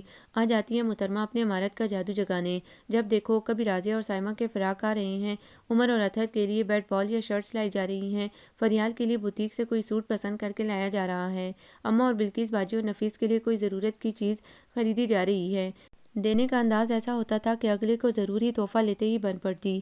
آنٹی کل میں گئی تھی نا ادھر تو یہ شرٹ کا پیس پسند آ گیا، خیال آیا ماشاءاللہ عمر کا رنگ بہت کھلتا ہوا ہے، اس پر بہت سوٹ کرے گا، بہت سارے لوگ لے رہے تھے، ٹھیک ٹھاک سستا مل گیا۔ میں نے کہا چلو کیا حرج ہے بھلا، اتنا اچھا کپڑا دوبارہ جانے کب ملے، میں نے لے لیا کہ آپ کو دکھا دوں گی۔ بلقیس آپا یا اماں جی رسمن کہتی۔ ارے نہیں چندہ، تم کیوں تکلیف کرتی ہو، یہ بہت زیادہ ہے۔ تکلف کہاں آنٹی سمجھے، یہ تو یوں ہی ٹرائل کے طور پر لائی ہوں، آپ میرے ساتھ چلیے گا کسی دن، بے شک اپنی پسند سے اور لے لیجیے گا، اسے تو رکھیے نا۔ اور ہاں آج پکا کیا ہے بھائی نفیس، ذرا اپنے ان نفیس و ملائم ہاتھوں سے کھانا تو لگا دو، قسم سے بڑی بھوک لگ رہی ہے۔ اور یہ چھوٹی مخلوق کدھر ہے، میں دیکھتی ہوں ان کو، جب بھی آتی گھر میں ادھر ادھر آزادانہ گھومتی پھرتی، مزے سے انجوائے کرتی، ایک لمحے کو بھی کبھی کسی کو احساس نہیں دلاتی تھی کہ وہ خصوصی مہمان نوازی کی مستحق ہے، کبھی لاڈ سے اماں کی گود میں سر رکھ دیتی۔ آنٹی ذرا اپنے اصلی والے سرسوں کے تیل سے مالش تو کر دیجیے، ان دنوں میں بہت پریشان سا تھا، عمر کو فرسٹ ایئر میں ایڈمیشن دلانا تھا، داخلہ فیس اور کتابوں کاپیوں یونیفارم وغیرہ کے لیے کم از کم 1500-2000 کی رقم درکار تھی، تنخواہ ملنے میں ابھی ایک آدھ ہفتہ باقی تھا اور اتفاق سے اس کے داخلے کی آخری تاریخ قریب تھی۔ تنخواہ سے تو یکمشت اتنی بڑی رقم کی بچت ناممکن ہی تھی۔ چھوٹے دانش کی طبیعت خراب تھی، اس کو کسی اچھے ڈاکٹر کو دکھانے کی ضرورت تھی، اسی پریشانی میں داخلے کی تاریخ ذہن سے نکل گئی۔ تنخواہ ملنے پر سب سے پہلے عمر کو ڈھونڈا، عمر وہ تمہارے داخلے کا کیا بنا یار، لیٹ ہی ہو گئے تم اب۔ ارے نہیں بھائی داخلہ تو ہو گیا، میں عمر کے رنجیدہ ملول چہرے کی جگہ حشاش بشاش انداز دیکھ کر ششدر ہی تو رہ گیا، مگر کیسے، پیسے کہاں سے آئے تمہارے پاس، میں چونکا تھا۔ کہیں اماں اور آپا لوگ بات کر رہے تھے، نیما باجی نے سن لیا، پھر میرے پاس آ کر خفا ہوئی کہ مجھے پہلے کیوں نہیں بتایا اپنے داخلے کا۔ چلو میں تمہارے ساتھ چلتی ہوں، وہ مجھے لے گئی اور انہوں نے ہی داخلے وغیرہ کا انتظام بھی کر دیا۔ میرے اندر کا غیرت مند مغل بچہ ایک لمحے کو جوالا مکھی کا روپ دھار گیا۔ تم نے کیوں لیا ان کا احسان، تمہارا بھائی مر گیا تھا جو یوں ارے غیرے کے آگے دکھڑا رو رہے تھے۔ میں نے شعلہ برساتی نگاہوں سے اسے گھورا، جواب میں وہ مسمسی صورت بنا کر منظر سے ہٹ گیا۔ ویکینڈ پر وہ آئی تو میں نے 1500 روپے اس کے پاس قالین پر رکھ دیا، وہ نیچے ہی بیٹھی راضیہ اور سائمہ کو سبق یاد کروا رہی تھی۔ یہ کیا ہے، اس نے حیران نظریں میری سمت دوڑائیں۔ یہ آپ کا احسان ہے محترمہ جو آپ نے عمر پر کیا تھا، میں نے ترشی سے جواب دیا۔ ایک لمحے کو اس کے چہرے پر ناگواری کے عکس لہرائے، پھر بڑی صفائی سے اپنے تاثرات چھپاتے ہوئے اس نے قدموں میں پڑی رقم اٹھائی اور ٹیبل پر میرے نزدیک کھسکا کر بولی، یہ احسان نہیں قرض تھا جس کی وصولی عمر سے قرار پائی ہے، وہی یہ رقم واپس کرنے کا پابند ہے، آپ کے ساتھ تو میرا ایسا کوئی معاہدہ نہیں ہوا، وہ کہہ کر کچن میں گھس گئی تھی غالباً۔ پھر فریال کے رزلٹ پر اس نے 1000 روپے نقد اور ساتھ میں نصاب کی کتابوں کا سیٹ اپنی طرف سے گفٹ بنا کر اس طرح دیا کہ اسے واپس کرنے کی کوئی گنجائش نہ رہی۔ وہ احسان بھی اس انداز میں کیا کرتی تھی جیسے اس کا فرض اور ہمارا حق سمجھ کر کر رہی ہو، لینے والے کی انا کا ہرٹ ہونا تو درکنار، الٹا اسے یہ احساس دلاتی تھی کہ تم یہ چیز لے کر مجھ پر بڑا احسان کر رہے ہو۔ میں اس کی ان حرکتوں پر دل ہی دل میں بہت نالا رہتا تھا۔ ہمیں نہیں چاہیے آپ کی عنایتیں، نوازشیں، برائے کرم انہیں اپنے پاس ہی رکھے، میں تنتناتا ہوا اس کے سر پر کھڑا کہہ رہا تھا۔ کیوں، کیا ہوا؟ میں نے جتنے جلال سے پاسپورٹس کا آغاز کیا تھا اس نے اتنے سکون سے دریافت کیا تھا۔ میرا دل جل کر خاک ہو گیا۔ آپا کے بیٹے کی طبیعت سنبھل ہی نہیں رہی تھی۔ میرا ارادہ تھا آج شام وقت نکال کر اسے لے چلوں گا۔ بڑی مشکل سے ایک ماہر ڈاکٹر سے ٹائم بھی لے لیا تھا۔ آنے پر پتہ چلا دانش اور بلقیس آپا کو نیما اپنی گاڑی پر لے گئی تھی۔ واپسی میں وہ دوائیوں اور پھل فروٹ سے لدی پندی گھر لوٹی تو میں کھولتے دل و دماغ کے ساتھ اس پر الٹ پڑا۔ اے باولے ہوئے ہو خاور، اماں بیچ میں پڑ گئیں۔ ایک تو بچی نے نیکی کی، اوپر سے اسے یہ صلہ دیا جا رہا ہے۔ بچہ درد سے تڑپ رہا تھا، خدا نخواستہ وقت پر ڈاکٹر کو نہ دکھایا جاتا تو لینے کے دینے پڑ جاتے۔ وہ تو بچی اتفاقاً ادھر آ نکلی، ورنہ کیا کرتے، کیسے لے کر جاتے؟ ایسی کیا بات ہے آنٹی، آپ لوگ جو میرا اتنا خیال رکھتے ہیں؟ دیکھیے نا، گھر والوں سے اتنی دور پڑی ہوں، پھر بھی محسوس یہی ہوتا ہے اپنے گھر میں اپنوں کے بیچ ہوں۔ اب بھلا اپنوں میں تکلف تھوڑی چلتا ہے؟ آپ سب مجھ سے اتنا پیار کرتے ہیں، میں جواب میں تھوڑا سا کام آ جاؤں تو آپ کا حق بنتا ہے اور میرا اولین فرض۔ آپ تو ایسی باتیں کر کے الٹا مجھے شرمندہ کر ڈالتے ہیں۔ نہایت معصومیت سے اماں جی سے لپٹ کر وہ اپنی چاہت کا اظہار کر رہی تھی۔ میں حسب سابق پل کھا کر رہ گیا، کہہ کچھ بھی نہ سکا کہ آگے رہ ہی کیا گیا تھا کہنے کو۔ وہ یوں ہی غیر محسوس انداز میں گھر کا خیال رکھتی تھی، کبھی مجھے خبر ہی نہ ہوتی کس طرح گھر میں چینی گھی آٹا آ جاتا، کسی بچے کی اسکول کی فیس دے دی جاتی، مختلف تہواروں کی مناسبت سے تحفے کے بہانے بچوں کی پہننے اوڑھنے کی ضروریات پوری ہو جاتی، اور اس قدر پلاننگ کے ساتھ وہ اس مدد کو اپنے فرائض میں شمار کر کے شرمندہ شرمندہ سی ہو کر پیش کرتی، گویا اگلے کے حق میں کچھ کم ہی دیا ہو۔ مجھے اس کے انداز سراسر چھچورے اور نامناسب سے لگتے تھے، شاید اس لیے کہ یہ میری غیرت اور خودداری پر تازیانہ بن کر لگتے تھے۔ میں دانستہ طور پر اس کی موجودگی میں سب میں بیٹھنے میں کتراتا تھا۔ ہم دونوں میں محسوس کیا جانے والا کھنچاؤ موجود تھا جو اماں جی کی ہزار تنبیہ کے باوجود دور نہیں ہو سکا تھا۔ میں اس سے کم مخاطب ہونے یا مخاطب رہنے کی کوشش کرتا تھا۔ خاور، کہیں ایسا تو نہیں کہ ہم دونوں کے بیچ جائیداد وغیرہ کا کوئی تنازع ہو؟ نفیس کے سسرالی رشتہ دار آئے ہوئے تھے، اسی سلسلے میں اماں نے اسے بھی بلوا بھیجا تھا۔ میں کچن سے مرد حضرات کے لیے چائے کے لوازمات لینے کو اندر آیا تو وہ برتنوں کو ترتیب سے رکھتے ہوئے نہایت سنجیدگی سے دریافت کرنے لگی۔ انداز میں حد درجہ سادگی تھی۔ میں نے اپنے اندر ابل پڑنے والے گیس پر بمشکل قابو پایا تھا۔ یا یہ کہ آپ کا کوئی مربع میں نے اپنے نام کرا لیا ہو؟ ادھر ہنوز معصومانہ استفسار تھا۔ خواہ مخواہ میرے منہ مت لگو، میں جلا کر ٹرے اٹھانے لگا۔ نہیں، پھر بھی خاور، سوچنے کی بات ہے نا؟ وہ اپنی بات پر بضد تھی۔ اگر ایسا نہ ہوتا تو ہم دونوں ایک دوسرے کے ساتھ اتنے خونخوار حریفانہ انداز میں پیش کیوں آتے؟ ضرور ہم دونوں میں ماضی میں کوئی اعلیٰ درجے کی دشمنی رہی ہے۔ وہ جیسے کسی نتیجے پر پہنچ گئی تھی، تبھی اتنے وثوق سے کہہ رہی تھی، فضول بات نہیں کرو اور پلیز ذرا جلدی نپٹاؤ اپنا کام، اتنی سست رفتاری سے تو چونٹی بھی نہیں کرتی ہوگی۔ میں خواہ مخواہ چرسا گیا تھا۔ اچھا تو پھر جاؤ چونٹی سے کرا لو۔ نہایت اطمینان سے اس نے اتنی بے ساختگی کے عالم میں جواب دیا تھا کہ اندر آتی نفیس کسی صورت اپنی ہنسی ضبط نہ کر سکی تھی۔ میں کسیا کر کچن سے باہر آ گیا۔ اس دن کے بعد سے یہ ہوا کہ ہماری آپس کی چپکلش اور کشیدگی میں قدرے کمی واقع ہوتی گئی۔ بالواسطہ کے بجائے دو بدو براہ راست محض آرائی ہونے لگی۔ شاید پہلی کارروائی چپ کا ہزار توڑنا ہی ہوا کرتی ہے۔ پہلے اپنی طنز و تمسخر اور خفگی کا اظہار اماں، آپا یا دوسرے بچوں کے توسط سے اس تک پہنچاتا تھا، اب یہ کام بغیر کسی واسطے کے انجام پا جاتا تھا۔ ان دنوں میں باہر جانے کے چکروں میں تھا، ایک دوست سے بات کرنا تھی، اماں کو کہہ گیا تھا رات دیر سے لوٹوں گا۔ رات گئے گھر آیا تو خلاف توقع نیما کو دروازے پر موجود دیکھ کر ٹھٹک گیا، پھر چپ چاپ اندر آ گیا۔ چینج کرنے کے بعد ڈرائنگ روم میں آ گیا۔ یہیں ایک کونے پر میرا پلنگ بچھا تھا، ایک رائٹنگ ٹیبل اور کپڑوں کی الماری بھی سائڈ پر سیٹ تھی۔ ڈرائنگ روم والا کمرہ باقیوں کے مقابلے میں خاصا کھلا تھا، رات کو یہ میرے استعمال میں ہی ہوتا تھا۔ دوسرے کمرے میں اماں، آپا، نفیس اور باقی ساری لڑکیاں سوتی تھی، جبکہ تیسرے چھوٹے سے اسٹور نما کمرے میں عمر اور اطہر کے پلنگ بچھے تھے۔ چینج کر کے آیا تو وہ سینٹر ٹیبل پر پانی کا جگ اور گلاس رکھ رہی تھی۔ کیا پکا ہے آج؟ مجھے شدید بھوک لگ رہی تھی اس وقت۔ ٹنڈے آلو۔ سن کر ہی میرے چہرے پر خوف زدہ اثرات نمودار ہو گئے۔ یہ سبزی مجھے زہر لگتی تھی، تمہیں شاید پسند نہیں۔ وہ مسکرا دی، میرے تاثرات سے سمجھ گئی تھی۔ ساری بھوک ہی اڑا دی اس کے نام نے۔ میں نے برا سا منہ بنایا۔ اچھا ٹھہرو، تمہارے لیے کچھ اور سوچتی ہوں۔ 15 منٹ بعد وہ ٹرے لگا کر لائی تو گرم گرم روٹی کے ہمراہ فنگر چپس، ٹماٹو کیچپ، ایک کٹوری میں آلو اور پیاز کا رائتا اور پودینے کی چٹنی دیکھ کر میری روح تک خوش ہو گئی۔ بے تکلفی سے ڈٹ کر کھانے لگا۔ کھانے کے بعد وہ چائے کے 2 کپ لے آئی اور وہیں بوسیدہ سے صوفے کی پشت سے ٹیک لگا کر بیٹھ گئی۔ چند لمحے ہمارے درمیان سناٹا بولتا رہا۔ خاور، تم ان دنوں بڑے الجھے سے لگ رہے ہو، کن چکروں میں ہو؟ چکر کیا ہونے ہیں، غم روزگار کے دھکے ہیں اور کیا۔ مجھ پر تھکن اور اعصابی دباؤ کے ساتھ ساتھ بیزاری بھی حملہ آور ہو چکی تھی۔ ویسے سچ بات تو یہ کہ موجودہ دور میں جتنے بھی کمائیں، جہاں سے بھی کمائیں کم ہیں، پھر جہاں ماشاءاللہ افراد زیادہ ہوں وہاں ضرورتیں بھی خود بخود چادر چھوڑ کر پاؤں پھیلانے لگتی ہیں۔ بہت مشکل ہے گزارا ان دنوں۔ مجھے خاصا تعجب ہوا، بھلا نازو پلی لاکھوں میں کھیلتی امیر زادی کو ان جھمیلوں کی کیا خبر؟ وہ یوں بات کر رہی تھی جیسے یہ سب کچھ اس کے ہاں بھی ہوتا رہا ہو۔ اب دیکھو نا، تمہیں کتنی محنت کرنا پڑتی ہے، سارا سارا دن باہر کھپتے ہو، ٹیوشنز بھی کرتے ہو، پھر بھی پورا نہیں پڑتا۔ آخر تم بھی انسان ہو، کوئی مشین تو نہیں ہو، کہاں سے بندہ پورا کرے؟ ذمہ داریاں بھی تو بہت ہیں۔ میں تو کہتی ہوں بڑی ہمت ہے تمہاری، بڑے مضبوط اعصاب کے مالک ہو، جو اتنی تندی سے، اتنی جان فشانی سے اپنے گھر والوں کی ضروریات پوری کرنے کے لیے اپنا آرام و سکون ترک کیے ہوئے ہو۔ میں اس کی ہمدردانہ باتوں پر دل ہی دل میں حیران ہو رہا تھا۔ اتنی فراخ دلی سے تو کسی نے بھی میرے اثار، میری قربانی اور میری فرض شناسی کا اقرار نہیں کیا تھا۔ اس کا انداز اتنا اپنائیت آمیز تھا، اور وہ اس طرح ہماری سطح پر آ کر اسی حساب سے بات کر رہی تھی کہ میں بھی اپنی غیر فطریانہ غیرت اور نام نہاد پردہ پوشی کو پس پوش ڈال کر اس کے ساتھ اپنے خیالات شیئر کرنے لگا۔ اس قدر مہنگائی کے دور میں اتنے سارے افراد کے ہمراہ چند ہزار سے کیا بنتا ہے؟ میں سوچتا ہوں آگے کیا بنے گا۔ ابھی عمر بہت چھوٹا ہے، فرسٹ ایئر میں ہی تو ہے۔ ادھر نفیس کے سسرال والے جلدی جلدی کی رٹ لگائے ہوئے ہیں۔ بلکیس آپا کی فریال بھی کل کو نفیس کے برابر آ رہے گی۔ پھر دوسرے بچوں کی تعلیم اور خوراک کے مسائل، بلکیس آپا کی دوا کا انتظام، گھر کے خرچے، بلوں کی ادائیگی، یہ سب کیسے پورا ہوگا؟ خرچ ہیں کہ دن بدن کسی دیوہکل جن کی طرح بڑھتے ہی چلے آ رہے ہیں۔ سوچو تو، اگر آج نفیس کے سسرال والے جلدی مچا دیں تو اس وقت میرے پاس اس کو جہیز کے نام پر دینے کے لیے شاید ایک جوڑے کے پیسے بھی نہ ہوں۔ حالات کو سامنے رکھتے ہوئے میں نہایت کبیدہ خاطر اور دل گرفتہ سا قالین پر صوفے سے پشت ٹکائے بیٹھا تھا۔ سوچیں آکٹوپس کی طرح ذہن کو جکڑے ہوئے تھی۔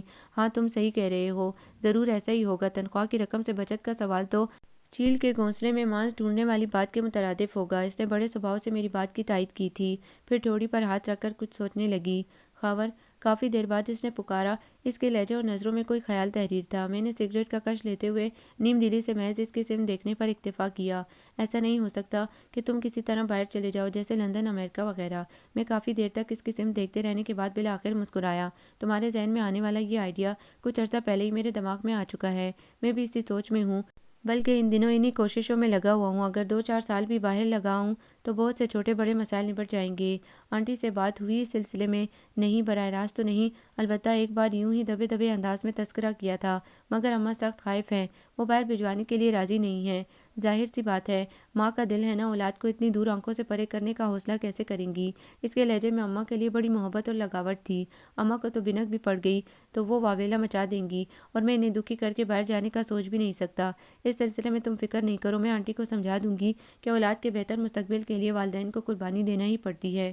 تم قائل کر سکو گی انہیں؟ میں بے یقین سا تھا۔ بس تم دیکھتے جاؤ۔ اس نے چٹکی بجائی، اور پھر واقعی اس نے اپنی مسلسل کوششوں سے بالآخر اماں کو رام کر ہی لیا، وگرنہ شاید وہ کبھی بھی مجھے خود سے جدا نہ ہونے دیتی۔ بابا جان کی ناگہانی وفات اور بلکیس آپا کے شوہر کے حادثے نے انہیں بہت وہمی بنا دیا تھا۔ میرے لیے وہ بہت حساس ہو گئی تھی۔ کسی دن اتفاقاً دیر سویر ہو جاتی تو ان کا بلڈ پریشر لو ہونے لگتا تھا۔ اس نے جانے کہاں کہاں سے تعویلیں گھڑی تھیں، دلائل پیش کیے تھے، سنہری خوابوں کی جھلک دکھائی تھی کہ اماں خود ہی مجھے باہر کے لیے اپلائی کرنے کی ترغیب دینے لگیں۔ وہ اس کی مانتی بھی تو بہت تھیں، یا شاید اس میں کچھ ایسی بات تھی کہ دوسرے سے انکار ہو ہی نہیں پاتا تھا۔ پاسپورٹ اور ویزے کا کام تو کسی نہ کسی طرح اپنی فرم سے کچھ ایڈوانس نکلوا کر کہہ سن کر ہو گیا، مگر اب ٹکٹ کروانے کے لیے وہاں جا کر رہائش اور کھانے پینے کے انتظام کے لیے کم از کم 50-60 ہزار کی خطیر رقم درکار تھی۔ میری راتوں کی نیندیں حرام ہو گئی تھی اسی فکر میں۔ ویزے کی مدت بھی خاصی مختصر تھی، اگر مقررہ مدت گزر جاتی تو پھر ساری محنت اکارہ چلی جاتی۔ اماں نے نفیس کے لیے رکھا ہوا زیور فروخت کرنے کے لیے دینا چاہا، مگر میرے ضمیر نے گوارا نہیں کیا۔ اور بن جائیں گے خاور بھائی، نفیس نے بھی اصرار کیا، مگر میری ہمت نہیں پڑی۔ حالات کا کیا پتہ ہوتا ہے، کیا خبر وہاں جا کر کیسے حالات ہوں، خود اپنی جان کے لالے پڑ جائیں تو ایسے میں کیا یہ مجرمانہ احساس بھی ہمراہ لیے پھروں گا کہ بہن کے حق میں ڈاکہ ڈالا؟ کچھ سمجھ میں نہیں آ رہا تھا، جاؤں تو کہاں جاؤں؟ میرے مزاج کے سرد و سپاٹ موسموں کے باعث میرا حلقہ احباب نہ ہونے کے برابر تھا۔ کوئی ایسا جان پہچان کا بندہ نہیں تھا جس سے قرض لیتا۔ خاور، ٹائم بہت ہو گیا ہے، یہ نما کو ذرا چھوڑ آؤ، ہاسٹل تک کہیں بند ہی نہ ہو جائے۔ اماں کو موسمی بخار نے آ گھیرا تھا، تو وہ بھی اطلاع ملنے پر یونیورسٹی سے کلاسز لے کر شام کو ادھر ہی چلی آئی تھی عیادت کے لیے۔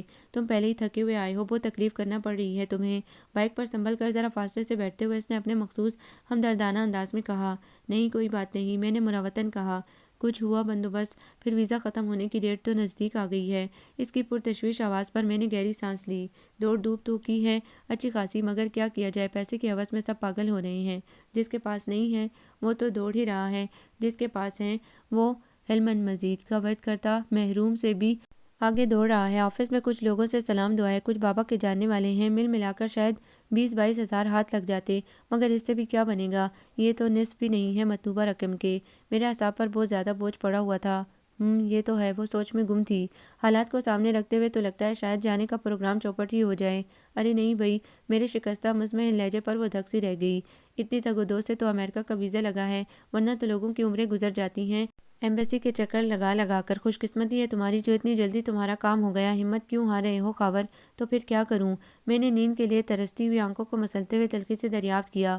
ہمت و حوصلہ خاور، کوئی تدبیر سوچو، ایسے تو نہیں کرتے نا؟ وہ میری ٹوٹی بکھری مسمردہ حالت سے اس قدر متاثر ہوئی کہ اپنا ہاتھ بڑھا کر میرے دائیں شانے پر رکھ دیا اور تسلی کے سے انداز میں دبا کر میرا حوصلہ بڑھانے لگی۔ انداز بالکل ایسے ہی تھا جیسے کوئی ماں کسی بگڑے روٹھے بچے کو پیار سے سمجھا بجھا کر منا رہی ہو۔ حوصلے اور ہمت کی باتیں وہاں کی جاتی ہیں جہاں امید کی کوئی کرن جلملا رہی ہوتی ہے۔ میں جھنجھلاہٹ اور دل گرفتگی کے احساس سے چور تھا۔ جہاں اندھیرا ہی اندھیرا ہو وہاں حوصلے کی لاٹھی کیا کام آئے گی؟ مشکلات، مصائب اور پریشانیاں بھی تو انسانوں پر ہی پڑتی ہیں، یہ تو آتی جاتی رہتی ہیں، زندگی کا حصہ ہوا کرتی ہیں۔ ان سے گھبراتے نہیں ہیں بلکہ مقابلہ کرتے ہیں۔ اللہ مسبب الاسباب ہے، اگر اس نے ایک راستہ کھول دیا ہے تو دوسرا بھی ضرور کھولے گا۔ اس کا مطلب یہ تو نہیں ہے نا کہ ہم دستک دینا ہی چھوڑ دیں، دوسرے معنوں میں اس کی ذات سے مایوس ہو جائیں۔